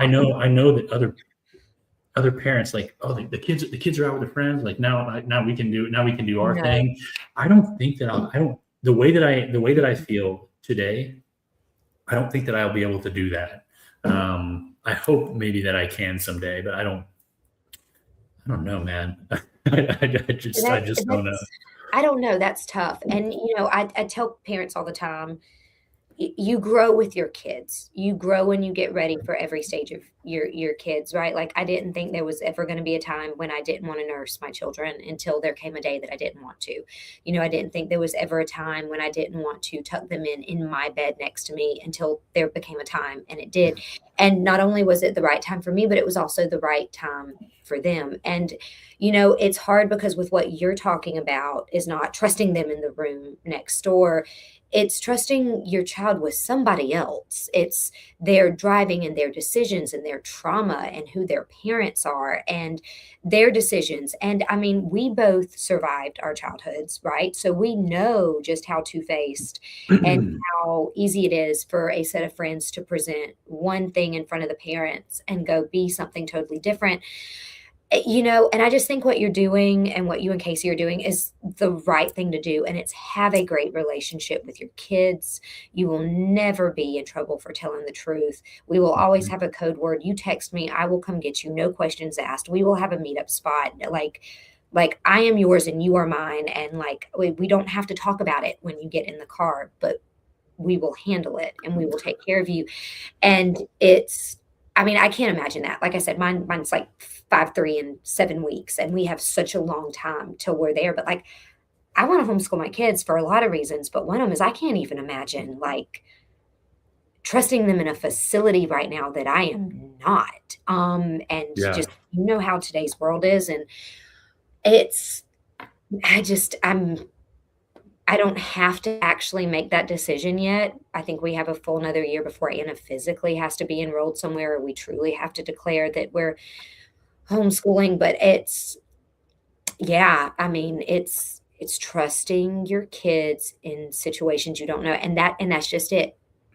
We have to trust our kids to that degree. And that's what all this work right now is, right? Like that's what all this prep time is. That's what all this instilling in them is. And raising them. And there is no easy part of parenting. Yeah. Yeah. Like my fear, like now I hope someday that, that whenever if they, and when they get married, I hope they marry somebody like me. But I don't want them to find me as a teenage boy. That would be not good for that boy. So like your greatest fear. Yeah. Yeah. So that would not be good. But yeah, that shit gives, no, I'm not gonna sleep tonight, Sonny. Thanks. No. You're welcome. There you go, Nick. So you and Jake got married. Then you guys just started like just popping up businesses. So you had the gym for a while. Yeah. Almost 11 years. You just recently sold it. There seems to be a little bit of involvement still from you guys, like maybe some of the back end stuff, like the programming piece, like you've almost let it go fully, but there's just like a little bit, just what I mean? A little bit. What was it about? So first of all, when I met you guys, it was in would have been like early or late, like 2014, maybe. Down Home was pretty new, maybe early 2015. It was very new. And I remember dropping in on a Saturday. I do too. And there were 5 of us there. It was me, you and Jake, Chris, and then that yoga guy. I can't remember his name. Who? Carlos. Yeah. And I don't know what it was about Down Home. But I think it was less about obviously it was a very nice gym for the area. Like it was pretty new. But there was something that for me stuck out about Down Home. That I was like, okay, this is a gym that I want to belong to. And so like that's where we met, and friendship started to grow from there. Like I think for me, like my perspective of you, like it was more kind of like an older brother, little sister type thing, where like I would like do things to like pick on you. I still kind of do when I see you misspell like a You Facebook post. I have to let you know Yeah, that you you misspelled do. it. But Always. it was just really easy to be around you guys. And for Jake, even though like um, he's somebody that I could see if we ever spent more, if we had ever spent more time together, that we could have potentially been much closer friends. For me, he was just somebody that um, I don't know if like a mentor is a good word for it, because it wasn't. I don't think it was like an active like mentorship thing, but I learned from him without him ever realizing it. And for you, like what I remember being really impressed about was when I started coaching there. Wasn't very often, but when you guys let me start coaching there after I got an L1. I was an L1 before I showed up at Down Home. Had never like actually coached a CrossFit class. But you guys just let me do my thing on my Saturdays, which was really fun. It was fun. We I'm loved it. glad it was. I'm glad none of it was ever recorded or anything like that, because I'm a much better coach now than I'm sure We all are. that I Yeah. was then. But what I remember about you, I think that really there were two things that really stuck out to me. Do you hear my daughters yelling at each other? Did you hear that? Are those yours or mine? Those are mine. I remember the first coaches meeting that I went to that you ran. Uh, how how well spoken you were, how confident you were in the information that you were portraying, but or relaying, but also the things that you were saying was like actually like really good stuff. And so I was like, oh, she's not just like Jake's wife. Like she knows what she's doing here. So like that was really something that stuck out to me, getting to know you guys initially. But what sticks out the most, and I talked about this on a previous episode, and I think it was the one that I did with Casey, and honestly, it made me really emotional when we thought that her stepmom was like on the verge of death, and we didn't know you guys really well at all. Without hesitation, man, like you guys took our dogs, and like for some people, like that may seem really insignificant, but it's not, because you still really didn't know us, and we had friends there, like local, just guys in my unit and stuff like that. But that really said a lot about you guys. Not many people would do that, especially for people that they barely know.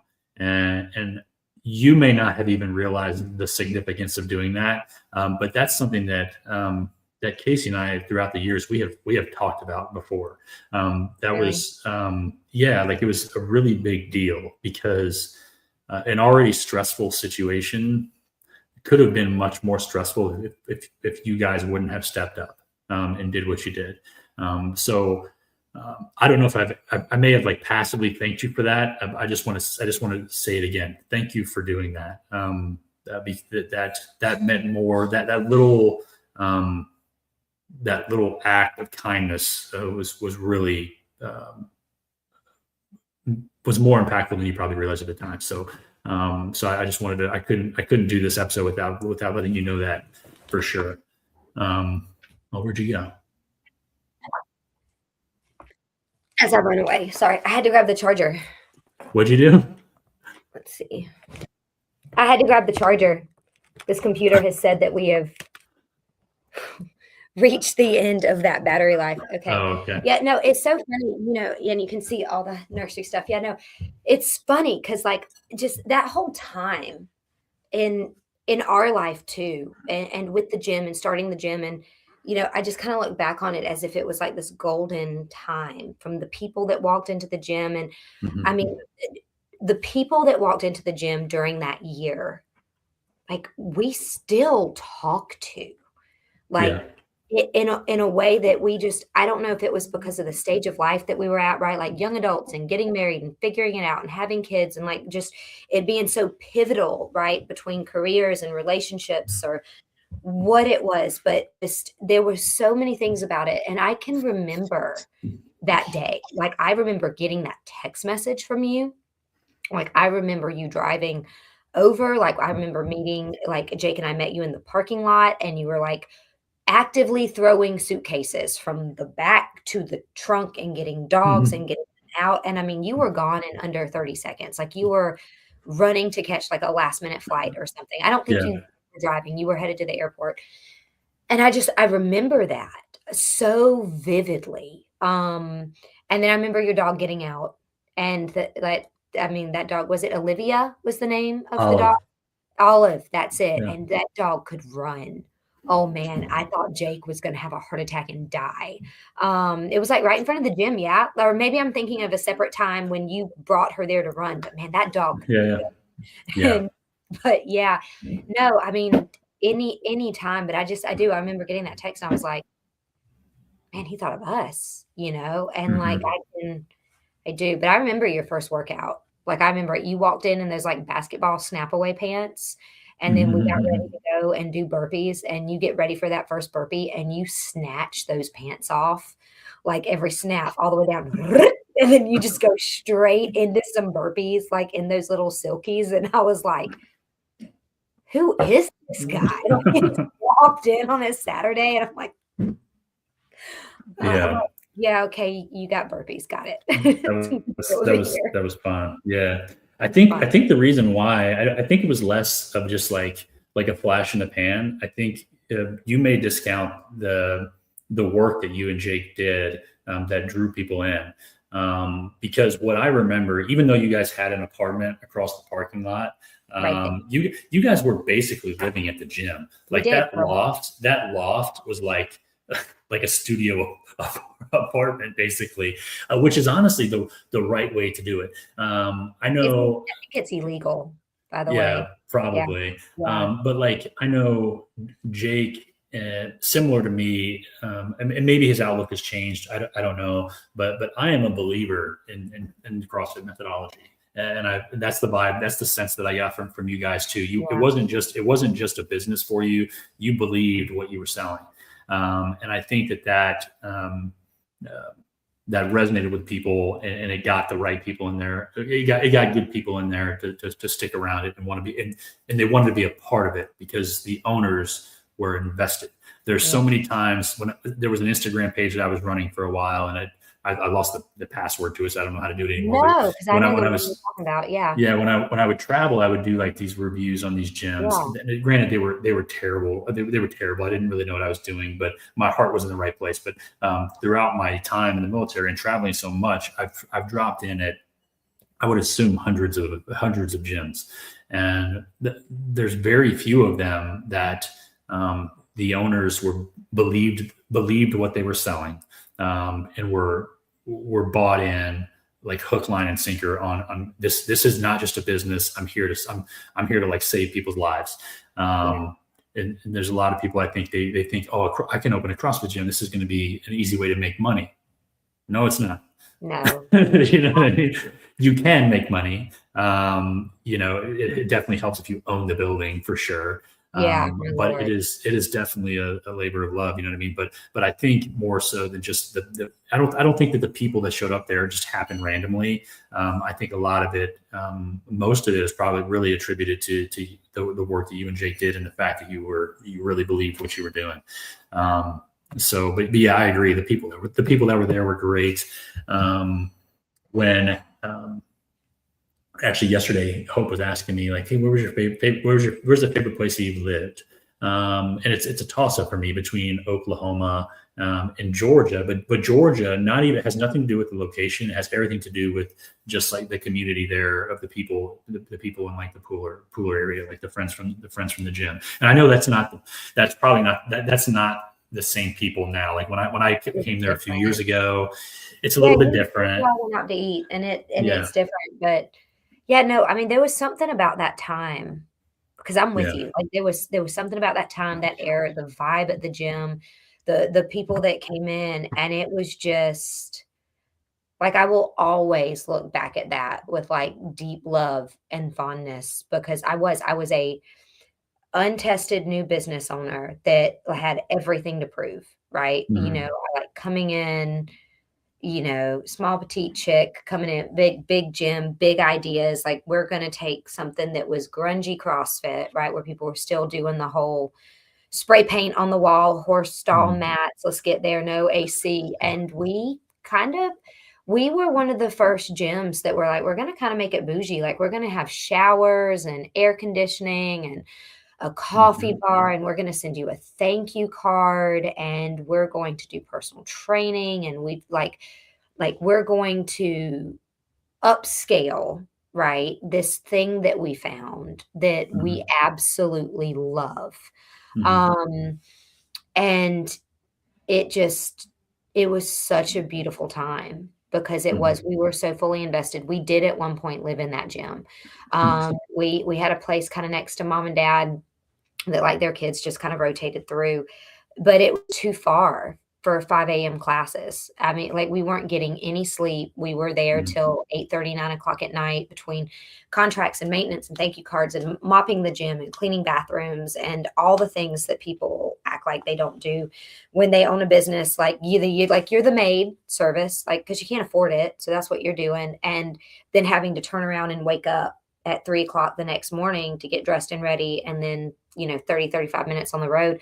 So we did that loft upstairs had a, like, futon couch from Walmart, and Nick, I got so sick. Like, we had taken one of the extra whiteboards and put it under the futon so that there was more, like, stability to sleep on, and there was no AC going because we had talked to the previous tenant in the building, and they're like, "Yeah, it's $800 a month to run the AC." We're like, "They can sweat, like, they'll live."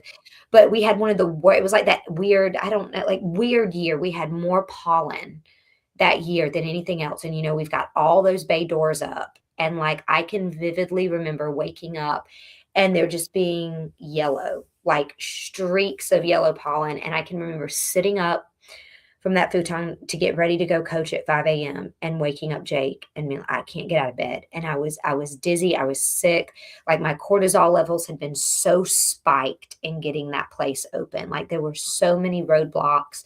And within the first couple of months of that, I got really, like, couldn't get out of bed, sick for like 2 days. And we were staying up there. And I was like, we got a coffee maker downstairs and we got showers and there's seasons of Japan and Cancun. Like, we'll live. Um, and that's where we were for a few months. But I can remember that. And it's so funny because even to this day, I mean, it's hard to start a business and to be established as a family with a house and kids. Like, we had nothing to lose. We didn't have a house, we didn't have a mortgage, we didn't have a kid that was depending on us. Like, we could live and die in that business, and we did. We did. And I talked to so many people and they're like, "Well, you did it. We're gonna go open a business." And I'm like, "Okay, okay." Mhm. Like, I don't know if my perspective of it is just skewed because we were to the extreme. Like, not every business opens their doors and turns their lights on at 4:45 in the morning and has to be awake and up and happy and excited and, like, ready to welcome these people into, like, life change and a new possibility. Like, not every business is like that. But, I mean, it's different in different ways, but you have to be willing to bleed for it, Mhm. or because, I mean, and a lot of times, it will be the third wheel in your marriage. It will be your first child that you're not expecting. It will be the thing that takes your funds and your resources when you don't have any. And you better love it and you better believe in it. And it is very much like small business is passion-based business. Mhm. Because nobody in their right mind would be Yeah. like, "I'm gonna sign up for that." But we did. We loved it and we believed in it. We still believe in it. Um, there is no better methodology to work out to mentally be better, physically be better, from a health standpoint, be better. And then the community with CrossFit was always baptism by fire. Like, there's a bunch of people out there that, like, they're going to try to find the easy way, they're going to Mhm. find the easier solution. And then there's this little demographic of people that's like, I will jump into that fire as is and I will do the hard work and I want to see the hard work, Like, I want to come face to face with it. And that's your CrossFit community. And that is a special group of people. 'Cause I can remember, like, you walk into a CrossFit gym and find somebody that's not working hard at their job, right? 100%. They're hard to find. Walk into somebody in a CrossFit gym and try to find someone that's not willing to go the extra mile for the people that's in their little circle. Like, they're not there. It's a different breed of people. And when you get those kind of people together and they're dying, right? Like, they're already vulnerable because they've walked into a gym, and very rarely do people walk into a gym because they're perfect at something. We're chasing something. We're trying to get better at something. We're about Yeah. to expose a weakness that we have. We're already vulnerable and we're there. And you're coming face to face with your vulnerabilities. And that bar does not discriminate. It doesn't matter your position at work. It doesn't matter your title. It does not matter where you're from. You can either pick it up and keep going, or you're going to drop it and you're going to walk away. There's no other outcome. And you come face to face with that with a group of strangers, and you push through it with them, and you learn to acknowledge that. You learn to see their weaknesses and what they're accomplishing. The hard thing, and it's always different. It's not the weight. It's not always the time. Sometimes it's the depth. Sometimes it's just showing up at 5 a.m. because you know what they're going through at home. But you get to know that and you get to see that. And they're the people that are willing to come face to face with what's hard. And you battle that with each other. And then when it comes time to who are you going to pick up the phone and call when things get real, you find it's the people in that class. You find Yeah. it's the people in those circles. And it was beautiful. And I say was, and I know I keep talking about it past tense, a lot of things, and we've talked about this on a previous podcast, a lot of things changed with CrossFit, where for a little while it seemed like they were trying to get rid of that. They were trying to be less competitive, less go hard, less. They're trying to be more inclusive. You know what I mean? It was all shrouded under the guise of inclusiveness and all that stuff and political correctness. And it seems like that started to kind of shift back the other way, because I think people in general are kind of over that. Yeah. But yeah, I agree. Like, I said it on a different podcast you and I were on. Like, anybody that I know that does CrossFit is also awesome in other aspects of their life. Yeah. Everybody that I know that is a loser also doesn't do CrossFit. Now, I'm not saying that if you don't do CrossFit, you're a loser. That is not what I'm saying. I'm just saying that one thing that I have noticed is that people that prioritize their fitness, they're great in other aspects of their life as well. But everybody that I know that is just a loser doesn't prioritize their physical being, their physical well-being. And there's something to that. You know what I mean? People that get up at 4 a.m. to be at the gym at 5, they're just wired different. They're wired different. People that work a hard day's work, and before they go home to eat dinner, they go to the gym to kick their own ass. They're just wired differently. And they anybody can do that. It is not exclusive. It's not genetic. Yeah. It's not. And like, if you're listening to this and you happen to be like, oh my gosh, am I a loser? Like, by Nick's standards, like, I was not like that when I first started CrossFit. I was not like that at all. And it just, you can do that. You can become that person, some of it's building habits, some of it's finding discipline, some of it, but if you have questioned somewhere in your mind, could I be that person? Mm-hmm. There's something in you that is that person. And you should follow that little voice, and you should follow that little path and see what it can do for you. I think there's something in all of us that, and maybe not in all of us, but maybe it is part of the human nature, that we want that challenge. We miss that challenge. And maybe it's not the challenge, but maybe it's overcoming that challenge. Like, I think there is something built into all of us that wants to see that we can overcome the hard thing. And the beautiful thing about CrossFit is it is a physical manifestation of that. And Mhm. then that bleeds into all other aspects, your marriage, your relationships, your difficult mental challenges, right? Like, you start giving yourself that framework of, like, I can do the hard things, Yeah. even if it's just showing up, like, I can do the hard things, and, that's beautiful, and it's needed. Like, it is needed to survive in the world that we live in. Like, it is needed. Yeah, this conversation again, it reminds me of something I mentioned. It was in my retirement speech. So the premise of my speech was just kind of four revelations that I had over the course of my military career. And the first one, and I'm just going to read it to you just off of my notes, is winning is a habit, and so is losing. This isn't a new concept, but it is a choice. One of the easiest ways to make winning a habit in your life is to stop being a loser and is to exercise daily. In 2015, the Sergeant Major of the Army, Daniel A. Daly, said, "Physical training may not be the most important thing that you do that day, but it is the most important thing you do every day." He believed that soldiers who are physically fit will look, feel, and act like soldiers. Um, I'll take it one step further. I believe the fragility of someone's physical body is generally commensurate with the fragility of their mental health and character. Strong bodies affect so much more than the physical environment. Tough, repeated physical training will result in a body, resolve, and character of steel. This is especially true of me. The seasons in my life where I displayed the least amount of character are also the seasons I cared about my physical body the least. There's so many people that are struggling with, relationship problems, not feeling satisfied in their life or whatever. Um, I feel like the first step that they should take, the first question is, are you exercising? And if you're not, like, let's You let's and start therapist. let's start there before we start to attack your relationship with whoever this individual is. You got to get you right.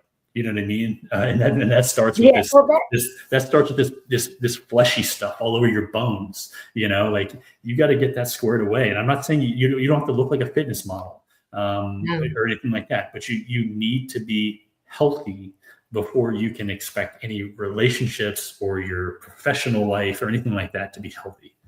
You know, Well, it starts from within, right? Like, I mean, yeah, if you look at how anything starts, whether you had talked about a recipe before, you can talk about, like, the foundation and the building of a house, like, what starts within spreads out, and mm, like calls to like, birds of a feather flock together, all that other good stuff, but I mean, there's a lot of truth into that, and if you're right, or at least right with yourself. mhm, You're working to get things better. You're diving into, whether it's the podcast or the self-help or the music, the you time, the prayer time, the exercise. Like, if you're working on you tend to be working on every other aspect of your life yeah, as well. It's kind of like, physics. An object in motion stays in motion. Like, if you're going upward, like, you're going to continue to.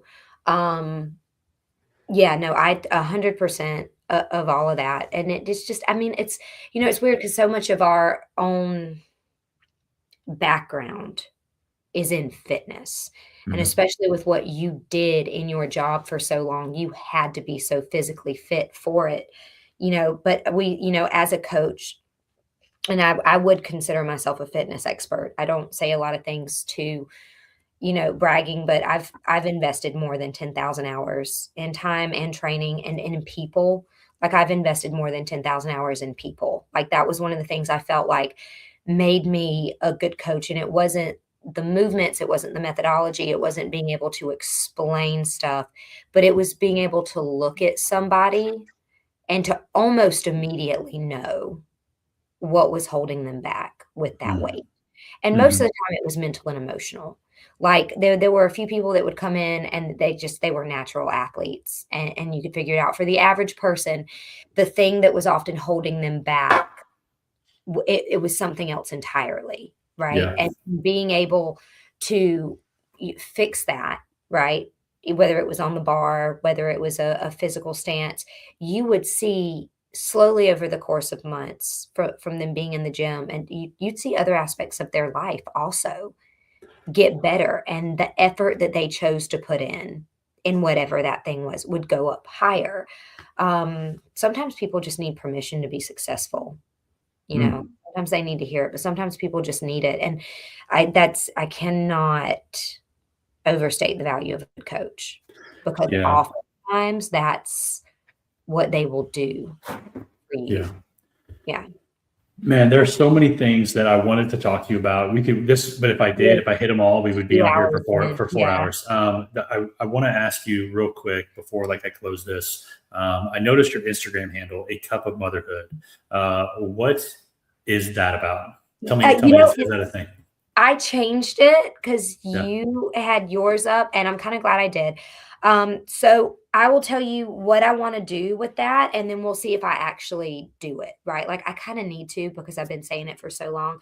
I am in a very pivotal place in my life right now. Like, I am changing. I've changed.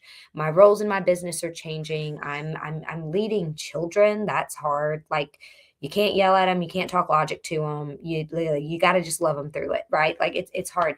And I had started a cup of motherhood back when I did a podcast with the art of motherhood. And I was talking to the owner of that and the founder of that, and I was like, like, I love coffee, so there's a cup of it, and motherhood. Like, what if I went and wrote about these experiences that I'm now having that I am finding are so grace filled and so frustrating and so changing, that have really changed at my perspective in being a mom. Like, my perspective being a mother has changed everything from my business, my time, my fitness, body image, what I want for my kids. And so my goal with this Instagram is I've got a website, I'm working on it. I've got a Pinterest that's going to go with it to link some various different things in.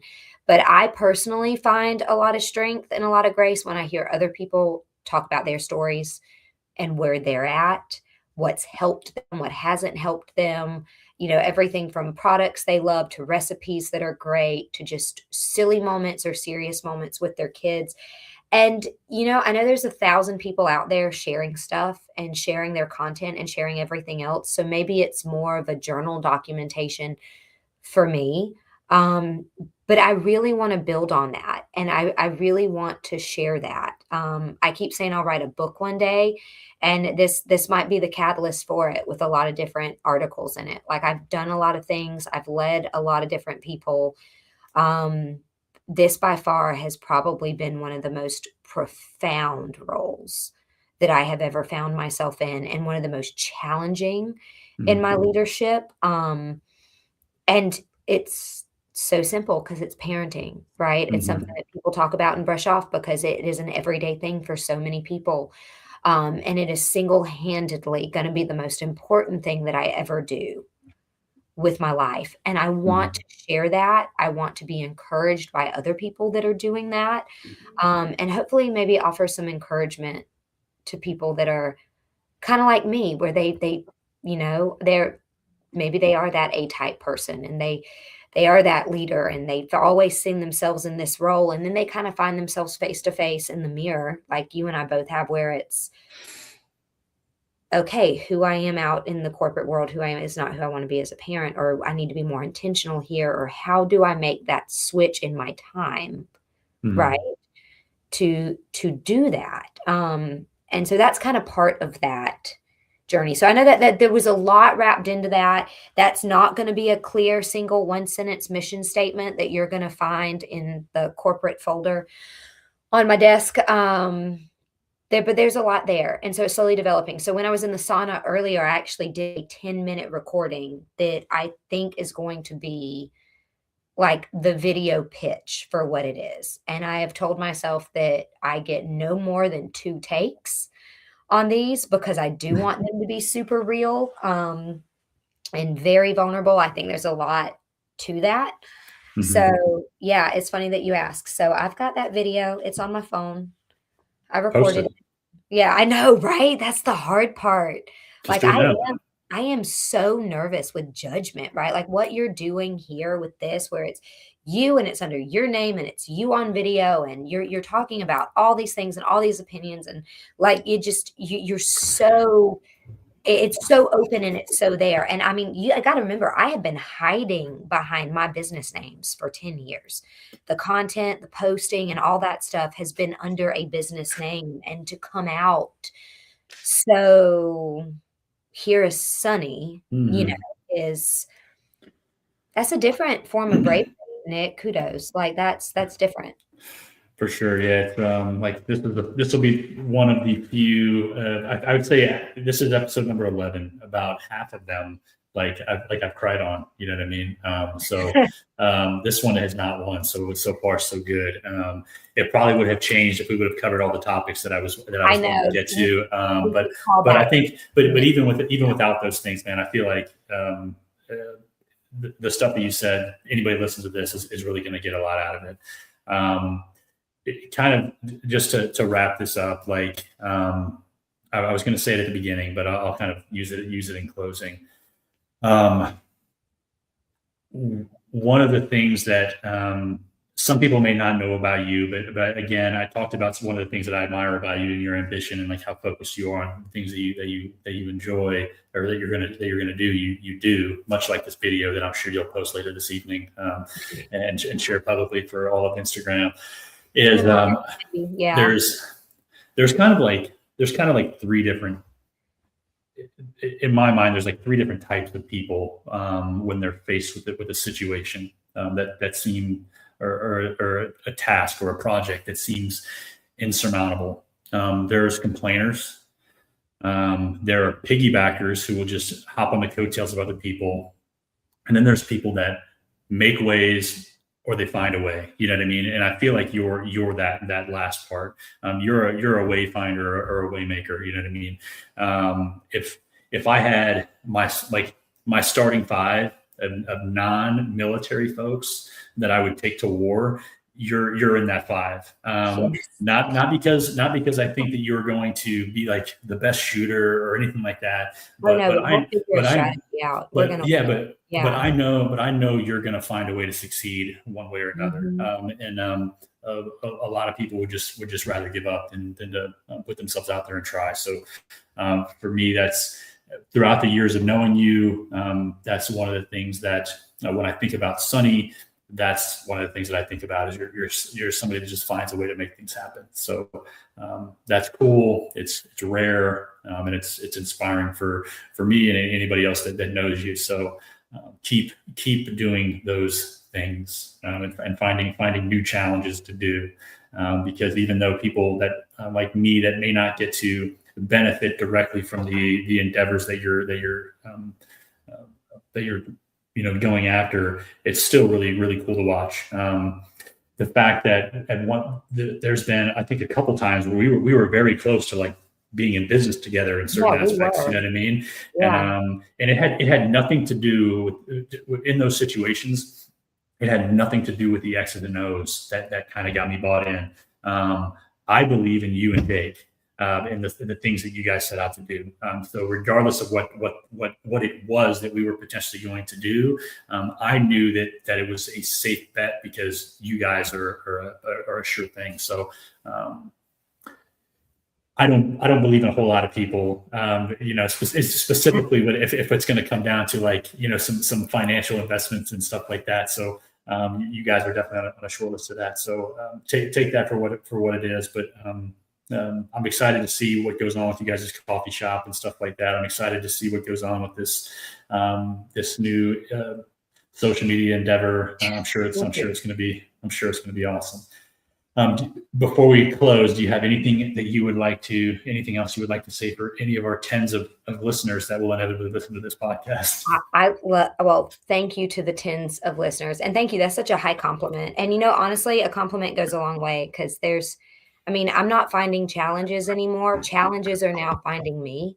And that really will make you question, right? Like where you're at and what you're doing when you're no longer go getting and you're like being got at, and you're just like, yeah. Like, you need to take 10 steps back. So no, that's very, very high praise, especially coming from you. You know, we value you guys. We love you and Casey. You know, I was like a huge advocate for getting you back. Like I was like Mhm. basically texting you the study guide, right? Like when you were Yeah. last year, and I was like, and these are the topic of conversation you should have. Yeah. Yeah. Yeah. Yeah, yeah. So like I was a huge proponent for getting you guys back. Um, but no, I would know we didn't talk about all the things on the list. We'll have to get back together to talk about some of them, for sure, because there are definitely some things there that I'd love to talk to you about. But no, this has been great. We talked a lot of parenting, that's where we're at. That is our season. That's it. And so, yeah, I got a lot out of it. It was amazing to see Hope. That was It she is. was Kennedy. Was that Kennedy?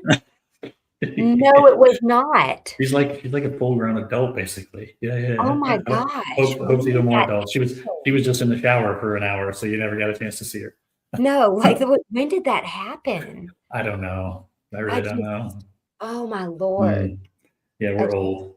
yeah, we are. We are. Like, I see the gray in the beard and, Yeah, like, yeah, mine's covered in hair dye right now that your wife yeah, did not do. Like, I yeah. don't her. She's still the best. She's the best I've ever found. There you go. She is. But same with me. She's the best one I've found. She's the one. As long as I hope she has me. She, you know what I mean. Yeah. I always joke with her, like almost every day. We're just so in love. You know So in what I love. mean? You We're know, so in love. you sometimes you just have to joke about it till Yeah. you find yourself there. Because I mean, it's you think back, I mean, it's been just as long for you guys. It's been over a decade, and Hmm. you're different. You grow Yeah, we together, are. you've been together, you break together, you Hmm. rebuild together, um, and there's so much beauty in that. There's Hmm. so much. So, kudos to you guys. Y'all just celebrated an anniversary not that long ago. Hmm. Yeah, so We did. congratulations. So, Thank you. Thank you. give her my love. All right, I will. I'm going to end this. Don't jump off yet. I'll wait for the stream to end. Yeah.